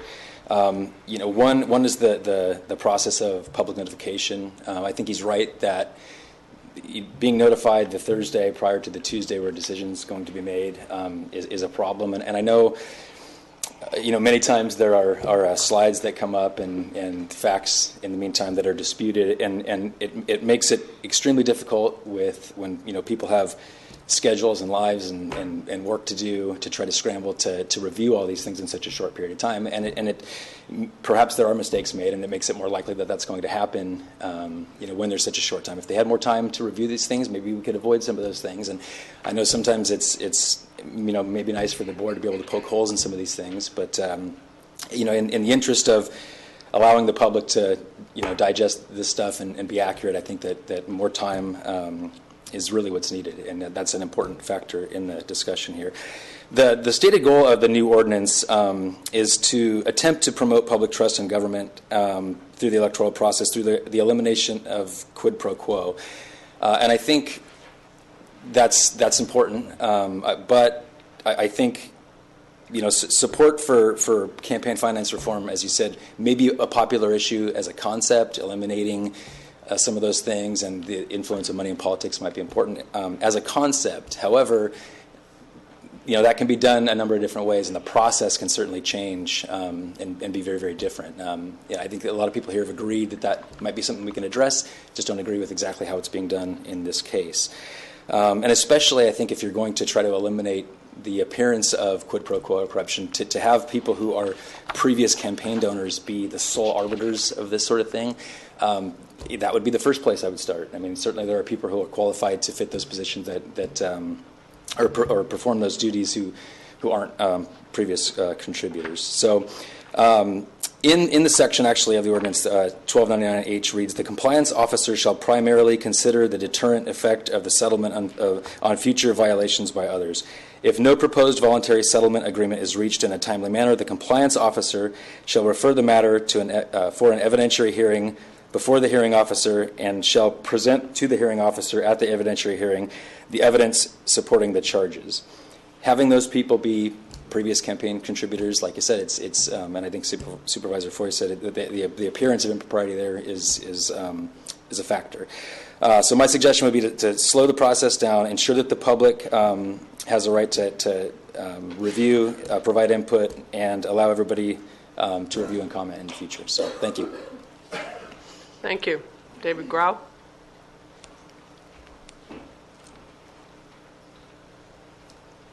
Thank you. My name is David Grau. I'm with the Ventura County Taxpayer Association. And first of all, I'd like to thank you for the PowerPoint presentation. But you have to ask yourself what caused that presentation and the tone that I heard from sitting in the audience. I think part of it is because of the speed with which you're pushing this through. Taxpayers organization, like most members of the public, heard about this, or if they happen to notice it on the website, on Friday. Today's Tuesday. We're getting ready to pass it. Sometimes an analysis performed in such haste might bring up more questions than answers, and I appreciate the responses we got, but maybe the responses are because of the haste that we're pushing this through. I don't see the reason for it. I really don't see the reason why we need to eliminate a 3-member, supposedly independent panel and replace it with one person. Now, the 2 people that are being appointed, even though Supervisor Bennett said he's no longer going to take donations, these are certainly donors in the past. And that tends to leave kind of a funny taste in my mouth about how independent this person is going to be. I think the board should reconsider acting today, should put it out to public to let there be public discussion, because this does affect the public. It affects the taxpayers. And like one of the previous speakers says, most of the public is going to hear about this tomorrow morning when they read about it in the paper after the fact on probably a 3-to-1 vote. Again, from a taxpayer's point of view, we enjoy working with you. Sometimes we're right on issues, sometimes we're wrong, but when there's haste, a lot of times there's going to be an error, either on your part or on our part. But I would ask you today to delay making a decision and to involve the public in this decision. Thank you. Thank you. No further cards submitted for public comment on this item, then we'll close this public hearing. And back to the board for comments, questions, discussion. I'll try. I know we have to get under other things, so I'm just going to quickly respond to a few things. Number one, we want to try to model this after the State Fair Political Practices Commission in many ways. In fact, we were interested in going that way. There's no requirement that the people that are appointed by the governor and the state legislature to the Fair Political Practices Commission, people that hear all of the cases, are people that have never given a campaign contribution. I think it is very appropriate that once you are on the commission that you don't participate in campaigns. But I don't think you'd find anybody on the Fair Political Practice Commission that hasn't been contributing to campaigns of state legislatures or the governor before they were appointed somewhere in the process. Second thing is the issue about having the hearing officer be somebody elected by the public. Our hearing officers right now that enforce our other ordinances are people that are appointed by the Board of Supervisors. The comment about the hearing officer being appointed by the Board of Supervisors, the Ethics Commission has always been appointed by the Board of Supervisors. This is not a change. We've had the exact same thing. Mr. Roy's comment about the hasty action of this board recently, citing the pesticide action that we just engaged in. It's hard for me to imagine that you could identify that as hasty action on the part of this board.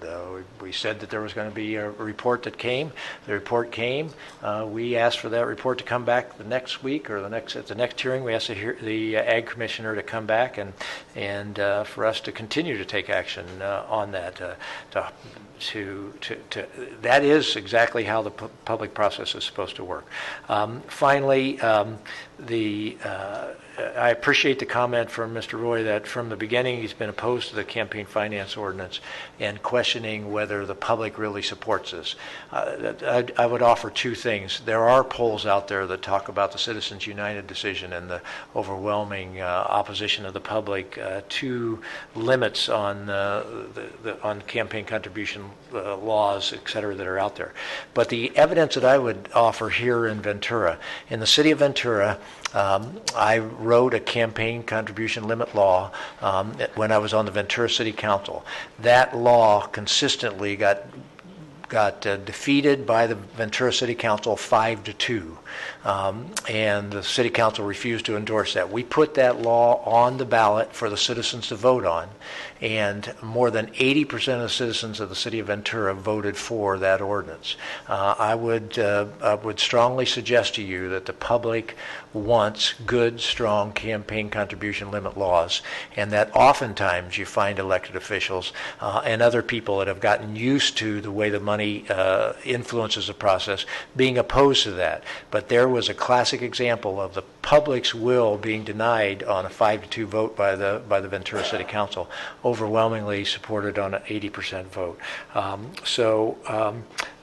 I look forward to the board's discussion on this. I think we've made, again, the modest changes. And the final thing I would say is I'll remind you that whenever we get the results of the prior election, we announce that we will be coming in the spring with campaign contribution limit modifications. And if anybody has any suggested changes, please contact us. And we've done that consistently since 2004, and we consistently don't have anybody contact us, and then we have people saying that this process is questioning the process. Thank you very much. Supervisor. Yeah, Madam Chair, thank you so much. There's what I'm going to share right now has nothing to do with this ordinance, but it was shared or said that we were blindsiding people. And one of the items that was mentioned is we had the pesticide issue here a couple of weeks ago. That issue was brought up before the Board of Supervisors, before the public, to protect our children and to protect our families and also our faculty members at the school. So I just want to say that we did not blindside the people bringing that before the Board of Supervisors, but it was to protect our children and our families from the pesticide issue and also to create a balance with the ag community. The other thing, too, is that this is a public hearing. And my understanding that this is the first hearing, and we have another one on April the 21st. So I'm assuming that a lot of people that have concerns, we will have up to the 21st to bring their concerns to the board, because this is only one hearing, and of course then we have the second hearing on April 21, which then the community has additional information or concerns that they like to bring before the Board of Supervisors. Let me just ask that, Supervisor, it's a good point, but why are we waiving the 30 days in between? Why don't we give 30 days? Why are we rushing that piece? That's something. I guess, it's funny, we come before and planning is doing an ordinance. They'll come through, get stakeholder stuff, they'll bring it up, they'll do this whole thing. So, it's the same issue. Anyway, we can get into the details, all this stuff. It's just, I think it's what we've heard here is just the appearance of this. A lot of people have come in and said, we have a problem with some of the issues. But if you want to get into some little detail here, here's a couple little things that I do have. And which is really, it's interesting to me why we would even ask this. It says under section 1304, and it says D, report apparent violation of this ordinance to the appropriate entities. Okay. Including the county council, including the county executive office. Why are we getting the county executive office when we got all these other groups? Why are we doing that? Why are we asking the county executive to be involved? Hey, I got to take, I had to take some violation on the sheriff, and then I've got to go back next week and work with the sheriff on budgets. It's just kind of weird to me. I don't understand why we'd even, if you want to get in details, I don't want to get too much, but why would we do that? Why would we ask the county executive office to be involved in elections? He's working with his team, and part of those are elected offices and everything else. That seems weird. And for Leroy, there's one thing it says, the duties of the county clerk shall, those kind of things. And it says in, California Government Code 26802, the clerk is an elected person and does his thing and shall administer elections, and if the clerk is the register of voters, all that stuff. So I don't know, but just this issue that's come up, I'm just curious, does this even apply? Do we have issues with this? And I don't know if you've gone through that part of it. I'm just bringing those up. So somebody said, well, you rush things and maybe there's some other issues that come in involved. So anyway, I just do believe that there's not as much, things change, things come up. We could have done this last year instead of this year. We didn't. They say there's other reasons. We didn't hear about those other reasons till now. It just seems to me that we're pushing something. And again, at the end of the day, I don't want the public to think that we're just forcing things through because it's expedient for us as electeds. When people say, oh, it's good for all electeds, when it's too bad the other electeds didn't come up and speak, but we don't know. I don't know what the sheriff's thinking. I don't know what the DA's thinking on this stuff. Anyway, it is what it is, but I just, it's too bad the people of this county have to live under that kind of appearance, especially after what Supervisor Zaragoza had said about the grand jury report, that we should have reviews and we should have all these things. He was right, completely. And now it looks like he doesn't believe in what he said. So I don't know. That's why we're having the public hearing today. Okay.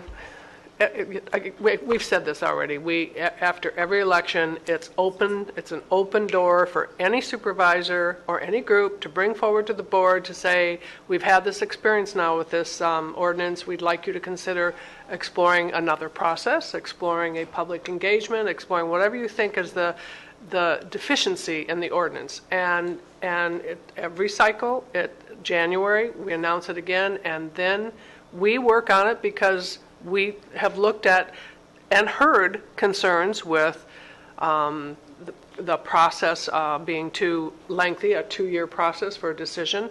That it's the commission is not structured well, or whatever the complaints may be, and there have been complaints issued, and then the experience that has come as a result of this ordinance and the transparency and the spotlight that's put on campaigns has been very healthy for the public to know that this ordinance puts that spotlight on campaigns and allows for the public to again trust that what they're hearing about a campaign in the way of disclosures and funding and support is very available to them. They can become, and they do during the campaign cycle, become very engaged. And they use this ordinance as that window of opportunity to do that. I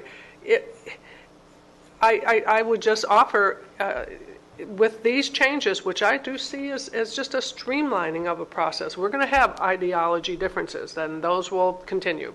But this is a streamlining of a process.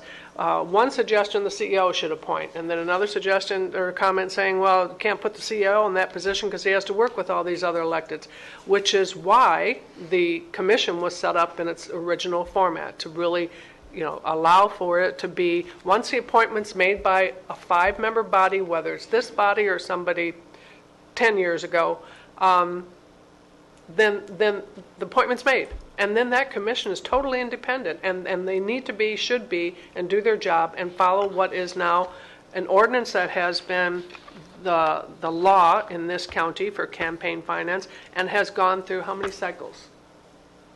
5? This is the sixth. The sixth cycle. The sixth cycle. It has been tested. There have been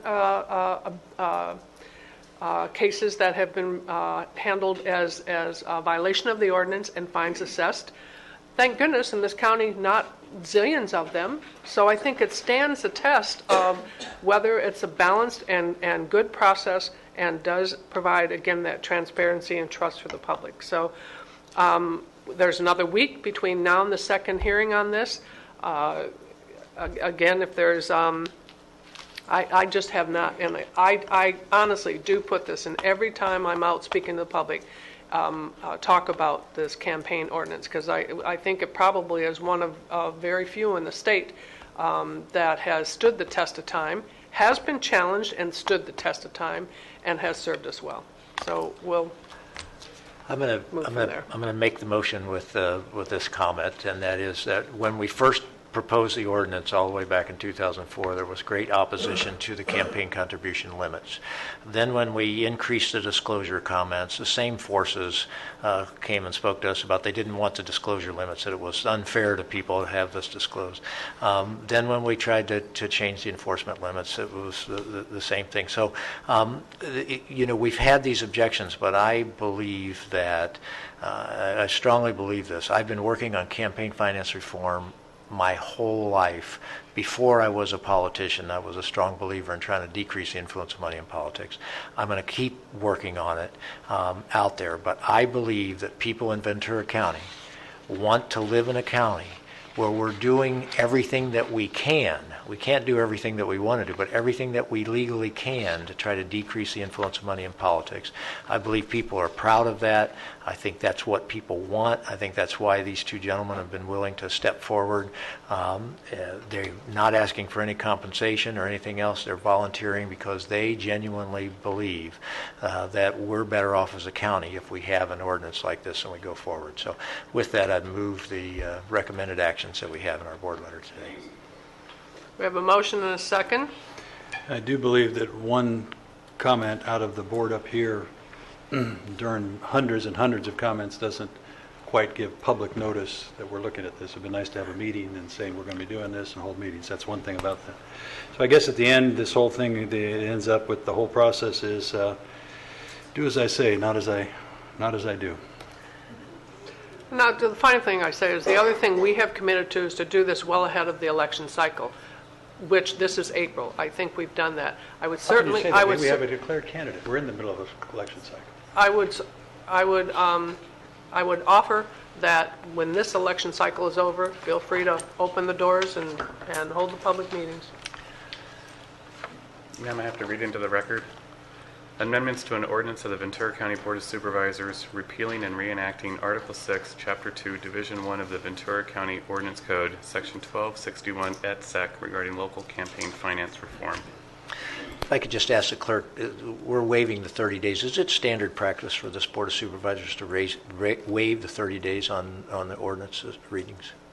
I don't believe there's a requirement between in specifying 30 days between the first read and the second read. They have to be greater than 5 days apart. That's the only requirement. So that's the standard practice for us to bring it back at the next meeting? Within 1 or 2. Generally not as far out as 30, correct? Okay, thank you. All right. Okay. The vote's taking place on that? 3-1. Okay, second read will be next week. All right, then item 29. Okay, we asked that, and we're going to do this, we asked that item 29 be brought forward immediately following this one, so we're going to do that quickly. And item 29, we have any speaker cards? Supervisor Bennett. If we have no speaker cards, I'll move the recommended action. Certainly have had that. Okay.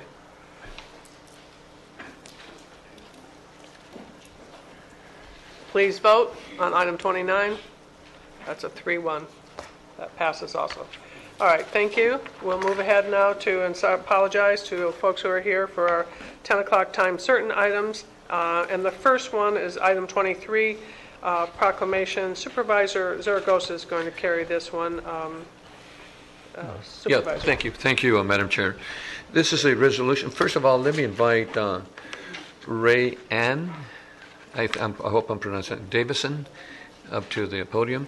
And Ray Ann, this is a resolution for the Board of Supervisors, County of Ventura, proclaiming National Public Safety Telecommunication Week, April 12, 18th, 2015. It says, whereas emergencies can occur at any time, and the prompt response of emergency services is critical for the protection of life, preservation of property, and citizens throughout our nation. And whereas public safety dispatchers are the first and most critical contact that citizens have in emergency services, and these highly trained professionals are depended upon to gather accurate information that is crucial in ensuring the safety of our citizens and emergency personnel. Whereas each year the public safety dispatchers and supervisors at the County of Ventura's office Communication Center handle approximately 345,000 telephone calls. That's a tremendous amount, including 97,000 911 calls in 2014. Our public safety dispatchers manage each call within the highest level of service. Whereas the highly trained public safety dispatchers and supervisors of the County of Ventura Sheriff's Office Communication Center have contributed substantially to the safety of our citizens and deputies by obtaining information, making critical decisions, quickly dispatching aid in times of emergency, and often making the difference between life and death. Whereas the President and Congress of the United States have established the second week as April of National Telecommunication Week, now therefore be it resolved that the Ventura County Board of Supervisors is pleased to proclaim 12 to 18 April 2015 National Public Safety Communication Week, expressing the appreciation of all citizens for the diligent service provided by our public safety dispatchers and supervisors, and the board commends its professionals for the compassion and understanding and dedication. Be further resolved that the Ventura County Board of Supervisors congratulates Ann Dyer, being selected by their peers as Supervisor of 2015 Dispatcher of the Year for County of Ventura. And this is presented this 14th day of April. And I'm going to go down and hand this to you. Thank you very much. I just want to thank the board once again for recognizing this very important week for our profession at the Sheriff's Department. Thank you. There's no question that having that voice when an emergency happens and that person there, that changes people's lives and how that whole thing goes down. So thank you. Thank you. Yeah. And it's not here, so we want to commend her for being the Yeah. Employee of the Year. And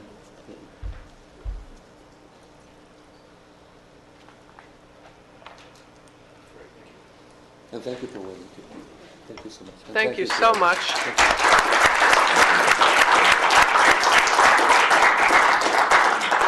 Thank you again.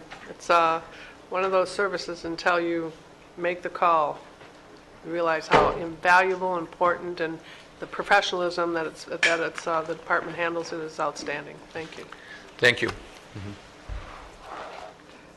I'm sorry again for the delay. Okay, next up, I'll present a resolution to recognize April 12th to the 18th as Week of the Young Child. And I believe, I don't know if Carrie, there you are, Carrie, and Adria, I'm not going to pronounce your last name, Adria. Please step forward. Adria is a LPC member, as Carrie is a state board member of the California Association for the Education of Young Children. And again, this is one that we do every year. It is one very important to do it in the recognizing that our youngest learners are so very important to us. our early childhood programs, and the work that our local planning council does for us, and really keeping doing the work both to enhance programs and services and identify what best practices are, but to keep the public so engaged in celebrating our youngest learners, and that's what this resolution will proclaim. The local Ventura County Local Planning Council and the Ventura County Association for the Education of Young Children, in conjunction with the National Association, are celebrating this Week of the Young Child. And the purpose is to celebrate our youngest learners. It's a national effort to call attention to the need for high-quality early childhood education programs and services for all children and families in our communities, to increase community involvement in early childhood issues, foster continued involvement on the part of the community to address child care needs, and to find local solutions for those needs. By calling attention to this, we're able to really look again at the programs and services we have, how to enhance and enrich them, and how to make sure that we have partnerships throughout the county that help us to do that. Our business partners are important, certainly are all of our educational leaders. High-quality early childhood education and services is a worthy investment, been proven to have return on investment for every dollar, and the commitment to our children's future should be recognized for the value they have to our community. High-quality learning has the highest returns of that public investment, as I just said, and builds a competitive workforce for the future, reduces costly achievement gaps, and creates communities with less crime and fewer demands on social services. So as we recognize the Week of the Young Child, we urge all citizens to join us in recognizing and supporting the needs of our young children in our community, and to support high-quality programs. I know part of what is done with the local planning council and the state and national group is to look at advocacy in legislation and to go after dollars from both the state and federal government that should be going into early childhood development. And we see glimmers of hope and opportunity, possibly, that will help us with advancing some of the goals here. So both at the state and federal level, it's at least the statements have been made, and we'll see what comes as a result of that advocacy. But without the local planning council and the association, the voices wouldn't be heard for this young early childhood development. They would not be heard. And part of doing this every year is for our voice to join with you to make sure the voices are heard. So I'll step down to present this. Please comment.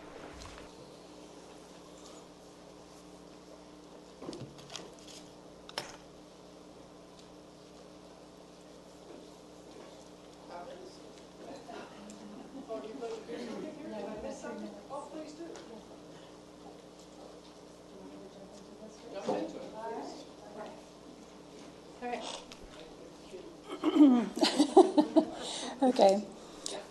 So thank you, Supervisor Long. We so appreciate having the opportunity to spend a few minutes with you today during the National Week of the Young Child. As Supervisor Long mentioned, I am here representing the local planning council, and our board of 25 members is appointed by both board members as well as our county superintendent. So let's see here. There we go. Again, it's great to be here during the National Week of the Young Child, and I want to take just a few minutes to share a couple important early childhood trends that we feel is important for the board to be aware of. This is a report that was released just last week from the U.S. Department of Education, A Matter of Equity, Preschool in America. And what it is telling us is that we need 2.4 million spaces for preschool throughout the country. This is another visual from the same report. 6 out of 10 children are not enrolled in publicly funded preschool programs. And the same report goes on to show us that in California, we have 7 out of 10 eligible children that are not enrolled in subsidized programming. And we know that in California, we have 1 out of 7 children from the entire country. We have 517,000 4-year-olds, and 368,000 of them are not in public subsidized preschool programming. So there's a lot of work to do. And you've heard us talk over the last several years how through budget cuts, $1 billion in budget cuts, we've lost a total of 110,000 spaces. And in Ventura County, that has translated into a loss of 4,000 spaces since 2011. So again, tremendous work to do. At this point in time, per the reporting from our state and federally funded partners, Ventura County has $57 million to support early childhood programming here in our county, representing 14,700 spaces.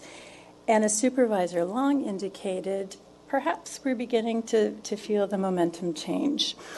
And we saw this with the last budget cycle. The California legislature indicated that early childhood was one of its highest priority policy issues, and the governor took note in the budget that he passed, increasing the number of spaces and restoring some of the spaces. Remember, we lost 110, so it's a start. Still a ways to go. The budget for 14-15 also included $25 million for transitional kindergarten and $50 million for the quality rating improvement system work. As a reminder, Ventura County is a very strong preschool county in the state of California, and we have been doing tremendous quality initiative work over the last 15 years. Just as an example, the Planning Council is meeting this morning, and we have a higher ed panel presenting on what are the barriers for early childhood teachers in attaining their AA and their BA degrees. As part of our quality initiative work to date, we've seen over 100 teachers earn either their AA or the BA degree.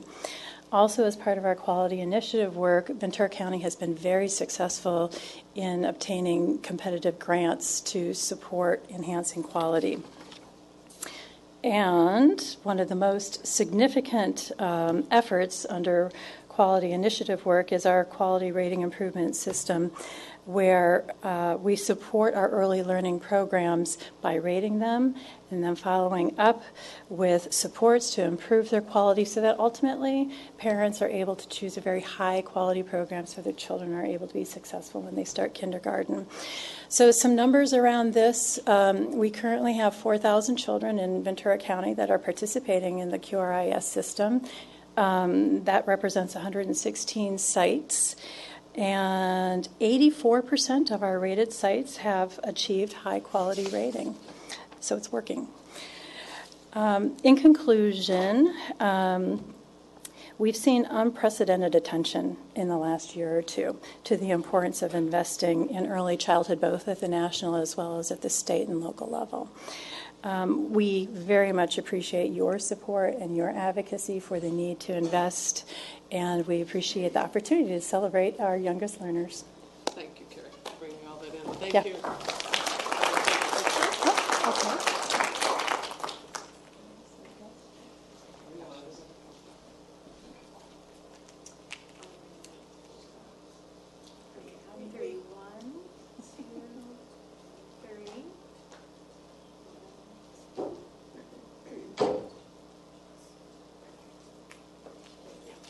Board members, any?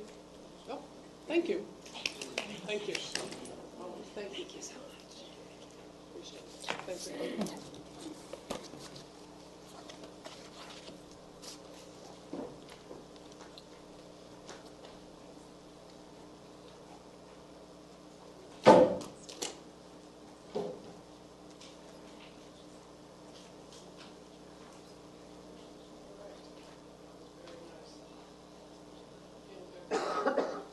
Good to have that in the slides as part of our archives and for the public to be aware of the good work they do. Thank you. Next up, I have a resolution to proclaim April as Child Abuse Prevention Month in Ventura County. And we will, as we do again every year, as unfortunately we must and should do. It is important to do. Salida, thank you. Good morning. And Elaine Martinez Curry, Executive Director of the Partnership for Safe Families and Communities in Ventura County, and Selena Dubrowski, Program Manager for Ventura County Public Health, are going to accept this resolution. And it is Okay. Hold on a second here. I had a tag different on. There we go. Got the right one. Child Abuse Prevention Month. It is that time, and it's something we do every year, and we have to continue to do until we have a time in our society where we don't have to do this, because the importance of the children in our lives, in our community, in our society are such that they are treasured and honored and not abused. Time to raise awareness about the child abuse and neglect that does occur. Encourage individuals and communities to keep our children safe, to provide supportive families, help them to stay together, to raise our children to be happy, secure, and thriving adults. Unfortunately, it is a serious community issue throughout our nation, affecting the growth and development of children across all ethnic and socioeconomic groups. In the United States, an average of 4 children die every day. So today, 4 children will die from abuse and neglect. And every minute of every day, a child is reported abused in California. In 2014, Ventura County had 810 cases of substantiated child abuse and neglect. The Child Abuse Hotline received over 15,000 calls, and of those calls, over 5,000 referrals were investigated, and a monthly average of 1,269 cases were opened to child welfare. We have outstanding workers in our Child Protective Services under our HSA, and our partners who really work with us to identify and help these children and families. Child abuse and neglect is often passed through generations. Early detection, intervention, treatment, critical to ending that cycle of abuse and to help to maintain the integrity of the family. There are hundreds of individuals, agencies, parents, relatives, volunteers, and others, professionals, who work and collaborate to eliminate child abuse in our county and give our children love, hope, security, and safety. So this month is an opportunity to acknowledge the programs and the individuals dedicated to serving families, to raise the awareness in our community, employers and elected officials, of the need to strengthen families, to provide the support they need, and to help nurture and protect our children and allow them the opportunity to enjoy the journey of childhood. I'd like to call out some of those groups who partner with us, and I see some here in our boardroom. The Partnership for Safe Families and Communities of Ventura County, the Designated Child Abuse Prevention Council, the Ventura County Human Services Agency, Ventura County Behavioral Health Department, Ventura County District Attorney's Office, Ventura County Public Health, Child Development Resources, City Impact, Coalition for Family Harmony, Interface Children and Family Services, Kids and Families Together, Aspiranet, First 5 Ventura County, our Naval Base Ventura County is a partner, Ventura Pacific Clinics, Tay, Tunnel, United Parents, certainly our law enforcement. They're all part of what we together collectively do to really protect our children and step in when they need further protection. So it is to acknowledge this month, April, as Child Abuse Prevention Month, encouraging our residents to participate to bring an end to child abuse in our community through education and engagement. And I'll step down and invite you to say some words, please. Thank you, and good morning, Supervisor Long and Mr. Powers and fellow board members. The partnership continues to get the education out to our families and to other agencies, keep them up to date on optimizing development of children and families and parenting skills to lessen the likelihood of child abuse and neglect. And it's in working with all these other agencies that are out in the community that work directly with the families that we get parenting skills developed, that we make awareness about what child abuse is and neglect is, that we also do some training around mandated reporter training and get the up-to-date information out to our agencies on that as well.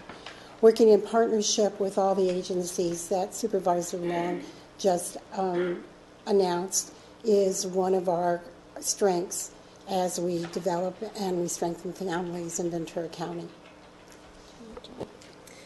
And one thing I'd like to add, Supervisor Long, you did a beautiful job of sharing the data that we have here in our county with regard to child abuse and neglect.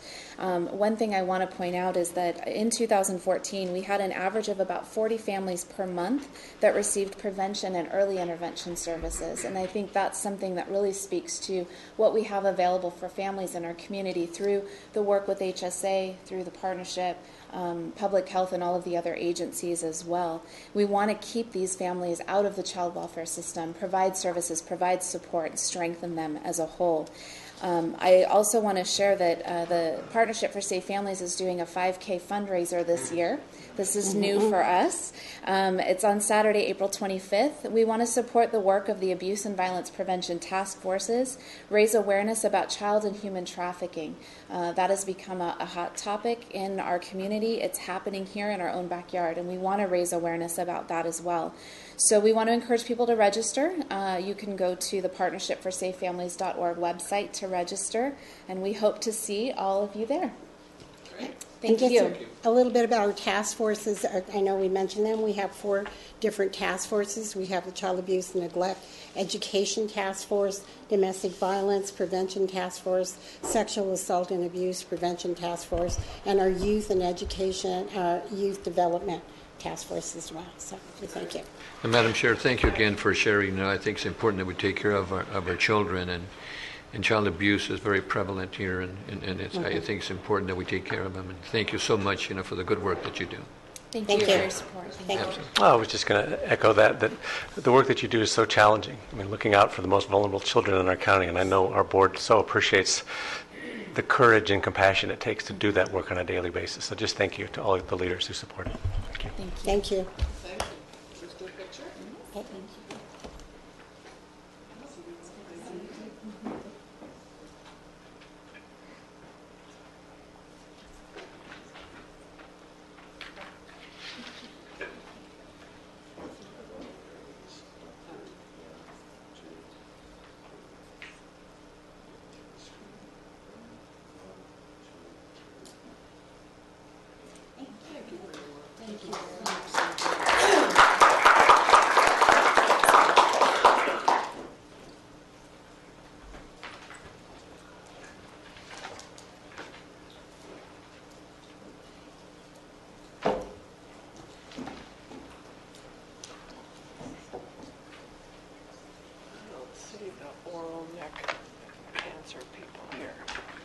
At 11 o'clock, so I'm going to go ahead and do this next one, and they'll have to wait.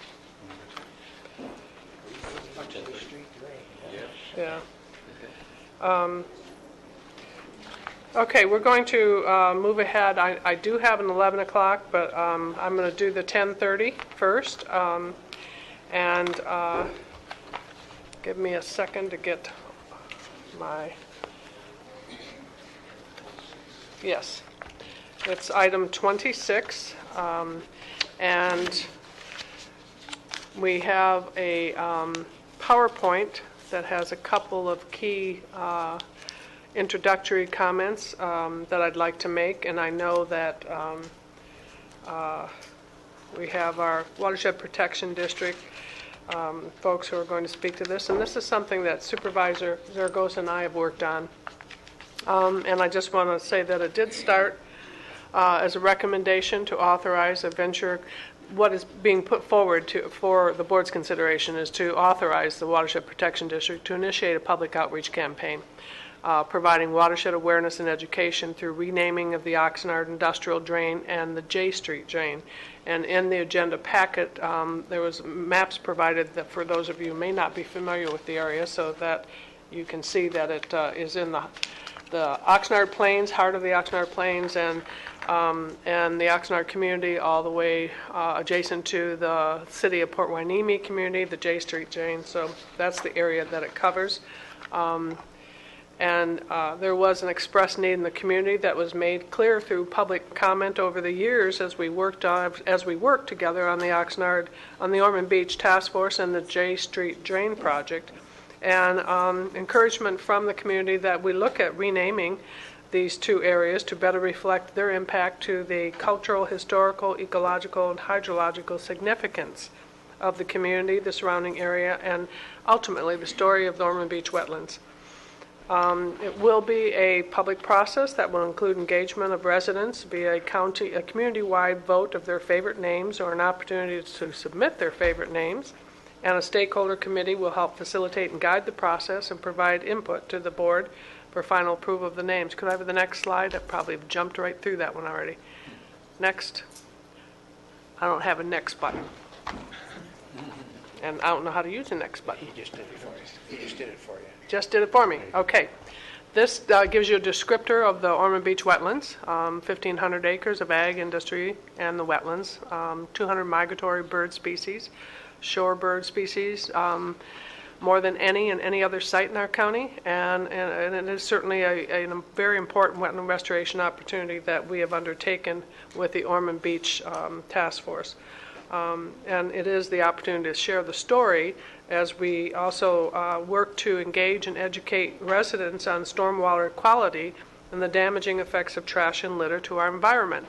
That was really one of the core reasons that we looked at renaming these two drainage areas, is to raise that awareness with the public, because they, in some cases, have become dumping grounds, and unfortunately both of these go right out to the ocean, which has its own impacts, let alone through the wonderful Ormond Beach area. So next, what button do I need? There you go. That's the one that shows you the drain, and here's the Oxnard Industrial Drain. That shows you the two drains, the J Street and the industrial drain, and then the descriptor of both. You see, they're significant drains. I was going to say healthy, but they're not healthy. Okay. And the J Street, we were fortunate to be able to undertake the first significant project with the J Street drain to improve that drain. So that, again, in doing so, that brought the community into the discussion about renaming it. Funding for the pilot project will come from the district's benefit assessment program, and specifically compliance with the goals that we have as a community to comply with the Stormwater NPDES, the permit to work with local watershed groups and organize events with the community. And with that, I would like to invite up Mr. Clifford. Thank you, Chair Long. I'm Tully Clifford with the Public Works Agency. I'm the Director of the Watershed Protection District. In my mind, the real purpose of this exercise is to involve the community in efforts of the Public Works Agency and the district. We provide a wide range of services, construct numerous infrastructure projects, have responsibilities for water in its various forms, protect the watersheds and ecosystems, and much, much more. We see this as an opportunity to celebrate our successes and to involve the community in recognizing the history of these two facilities, to highlight their function, and to provide the facilities with names that better reflect their importance to the health and vitality of the area. Accordingly, our next steps include establishing an awareness campaign committee, publishing and distributing information about these facilities, soliciting suggestions for new names. We could even call them the Foy Flume, perhaps the Powers Passage, the Bennett Canal, Arroyo Zaragoza, or we could even call it the Long Way. There's several names that come to mind, but we certainly want to involve the public in this. And so as we establish it and get the names, we will be using social media to vote for the best names and taking action to memorialize the names through signs along the facilities. It's an ambitious undertaking with a relatively short schedule, but I'm confident we'll get names that reflect the character and nature of the facilities as a community asset rather than as a place to dump unwanted sofas and shopping carts. I think this is truly an exercise that will engage the community and will assist us in improving the area, not just creating new names. I'd be happy to answer any questions. I'd like to, Supervisor Zaragoza. Yeah, I want to thank you. I think that Zaragoza sounds pretty good, don't you think so? Certainly. I just, renaming the Oxnard Industrial Drain and J Street Drain, I think will offer the public of all ages, children or families, to make history in the county of Ventura by renaming the Oxnard Drain and the Challinans Drain.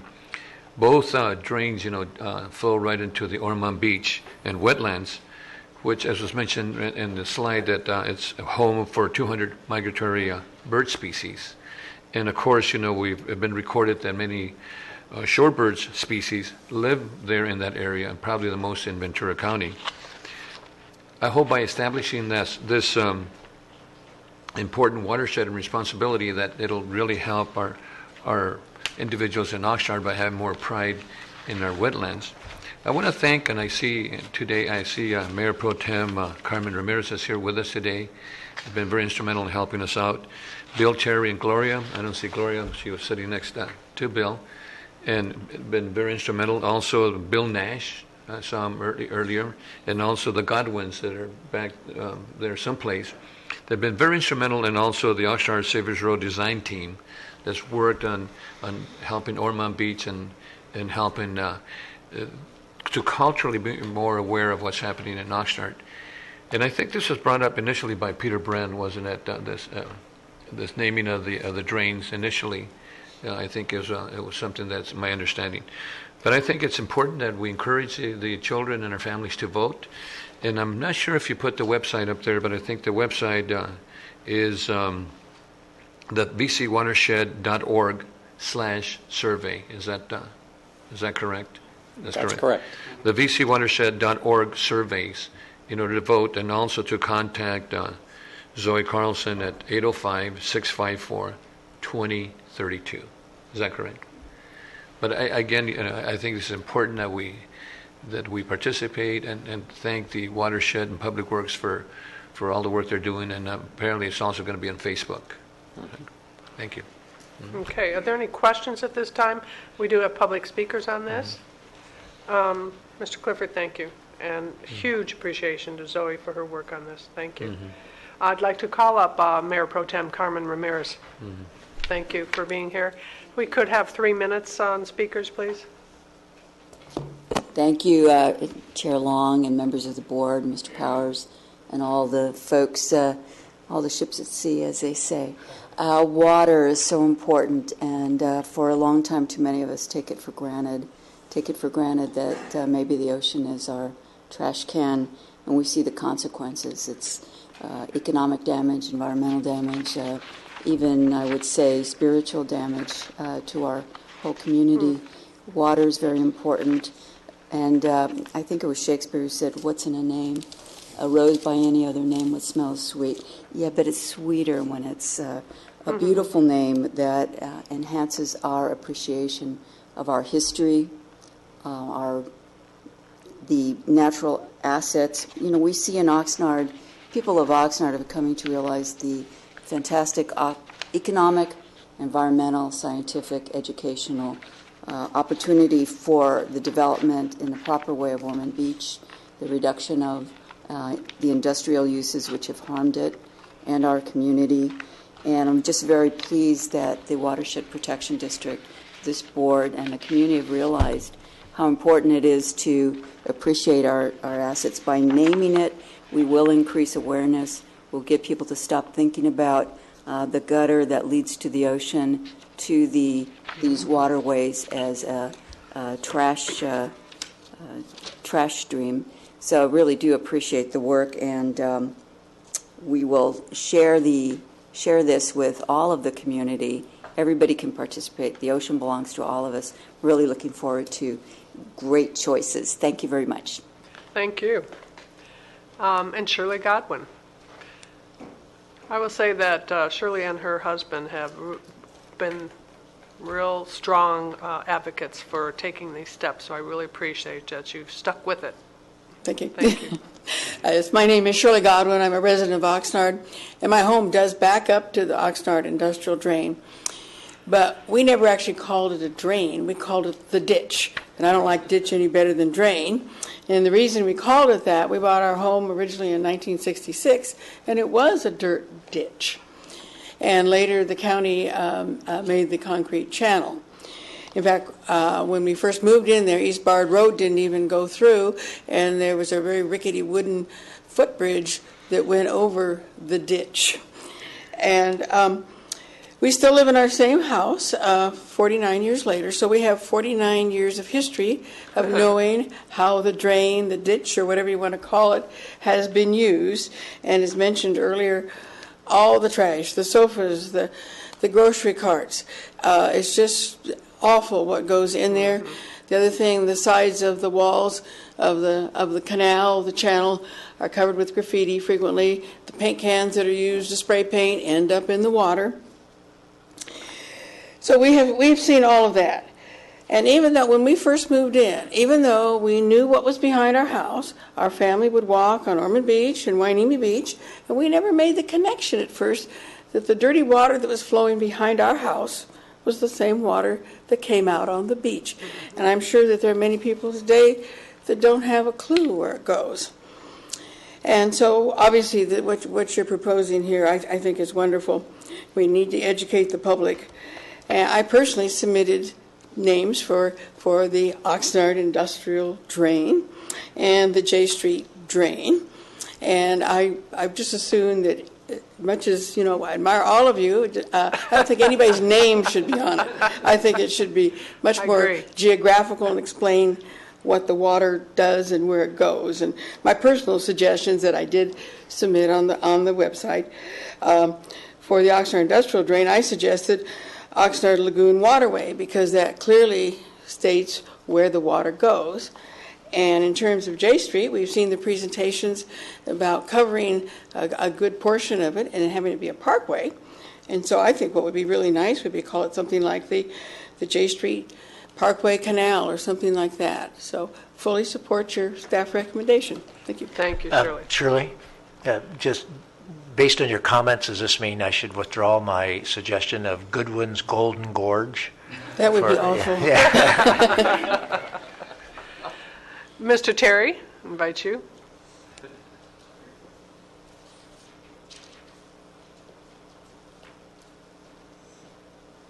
Good morning, Chairperson and Supervisors.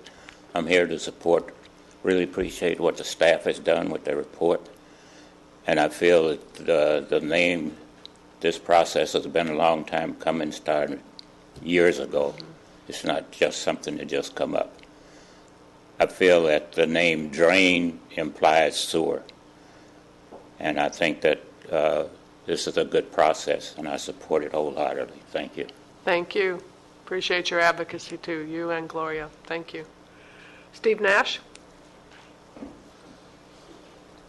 Thank you, Chair Long, Supervisor, staff, and many thanks to the Watershed Protection District for moving this process along, and to the supervisors for their support.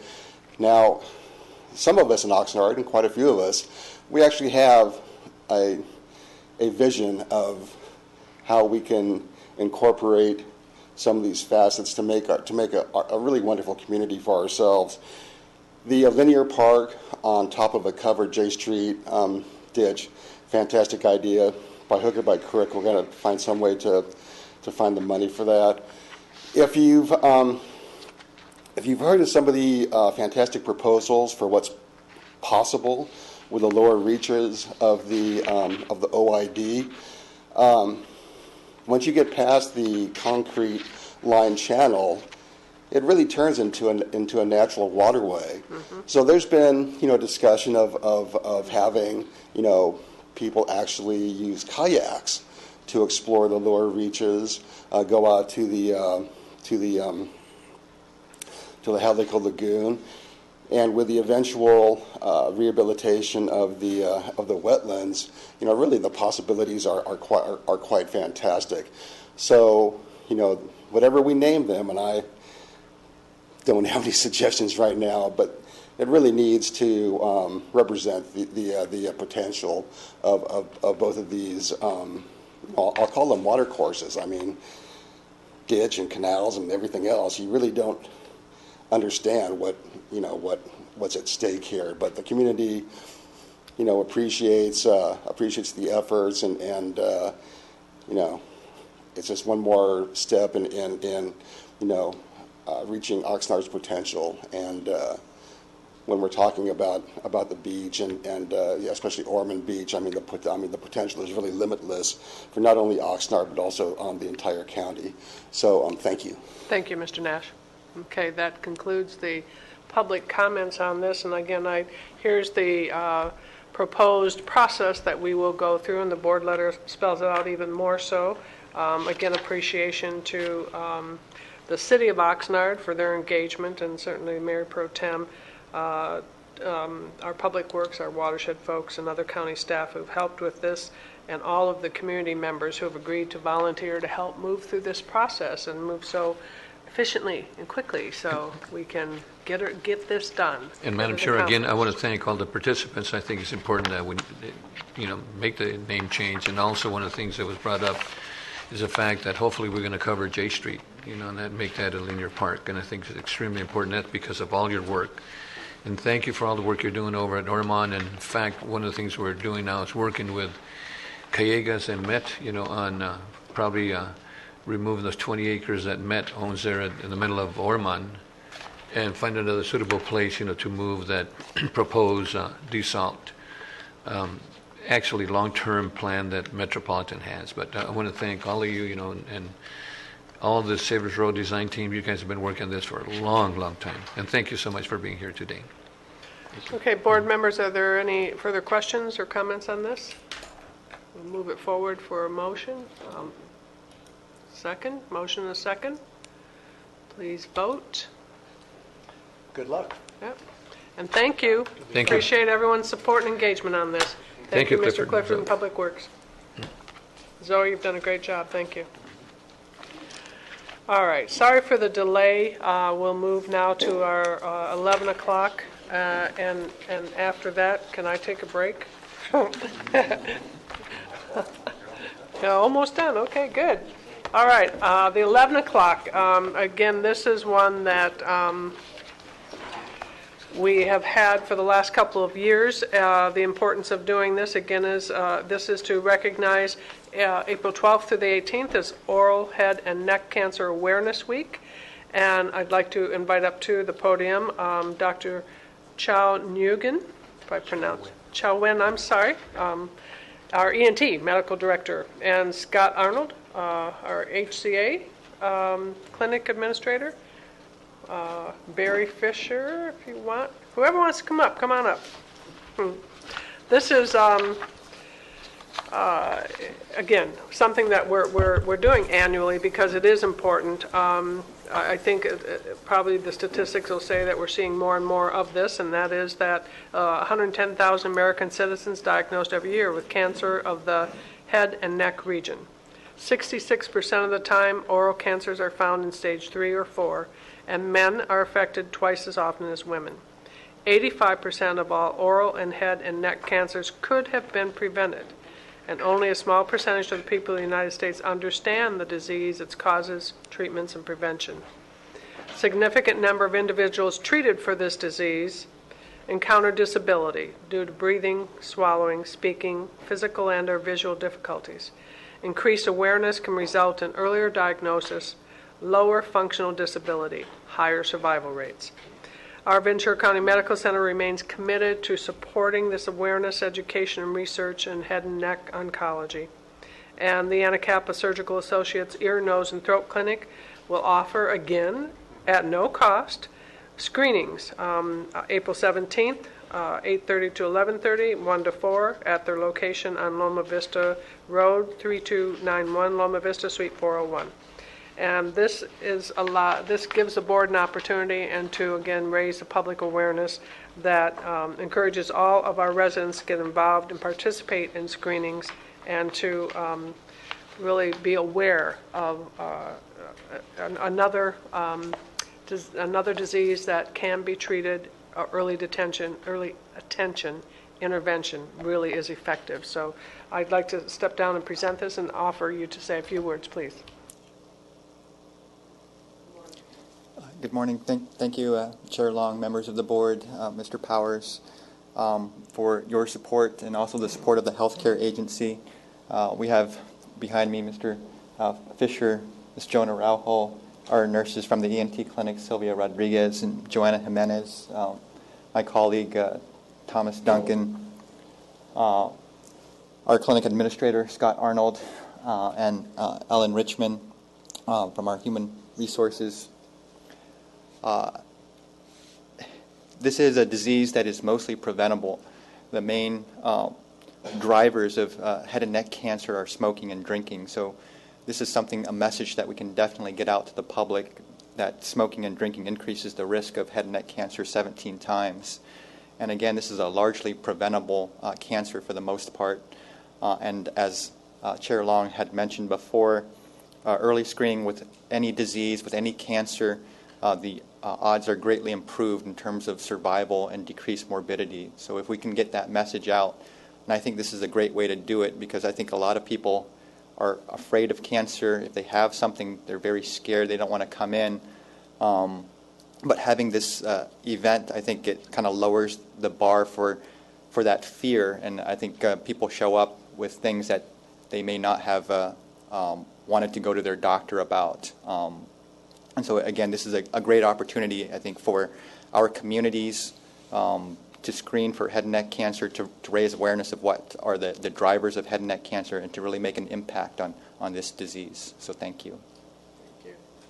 How are we going to be able to advertise and support this free screening?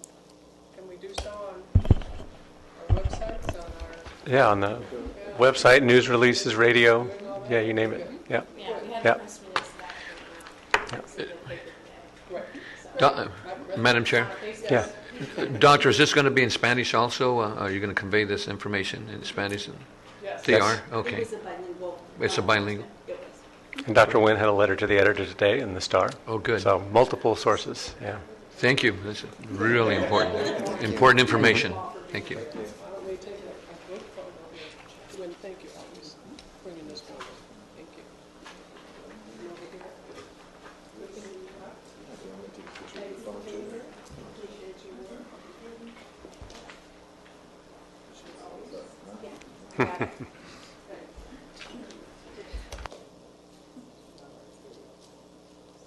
Perfect. On three. 1, 2, 3. Just one more. Hold that smile. Great. And just one more picture over here, please. Real quick. On three. 1, 2, 3. Awesome. Thank you all very much. Just...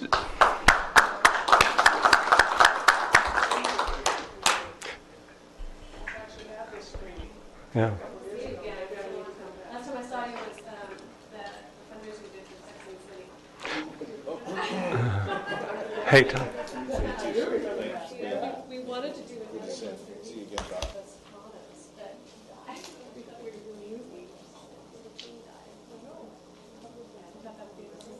Thank you. Thank you.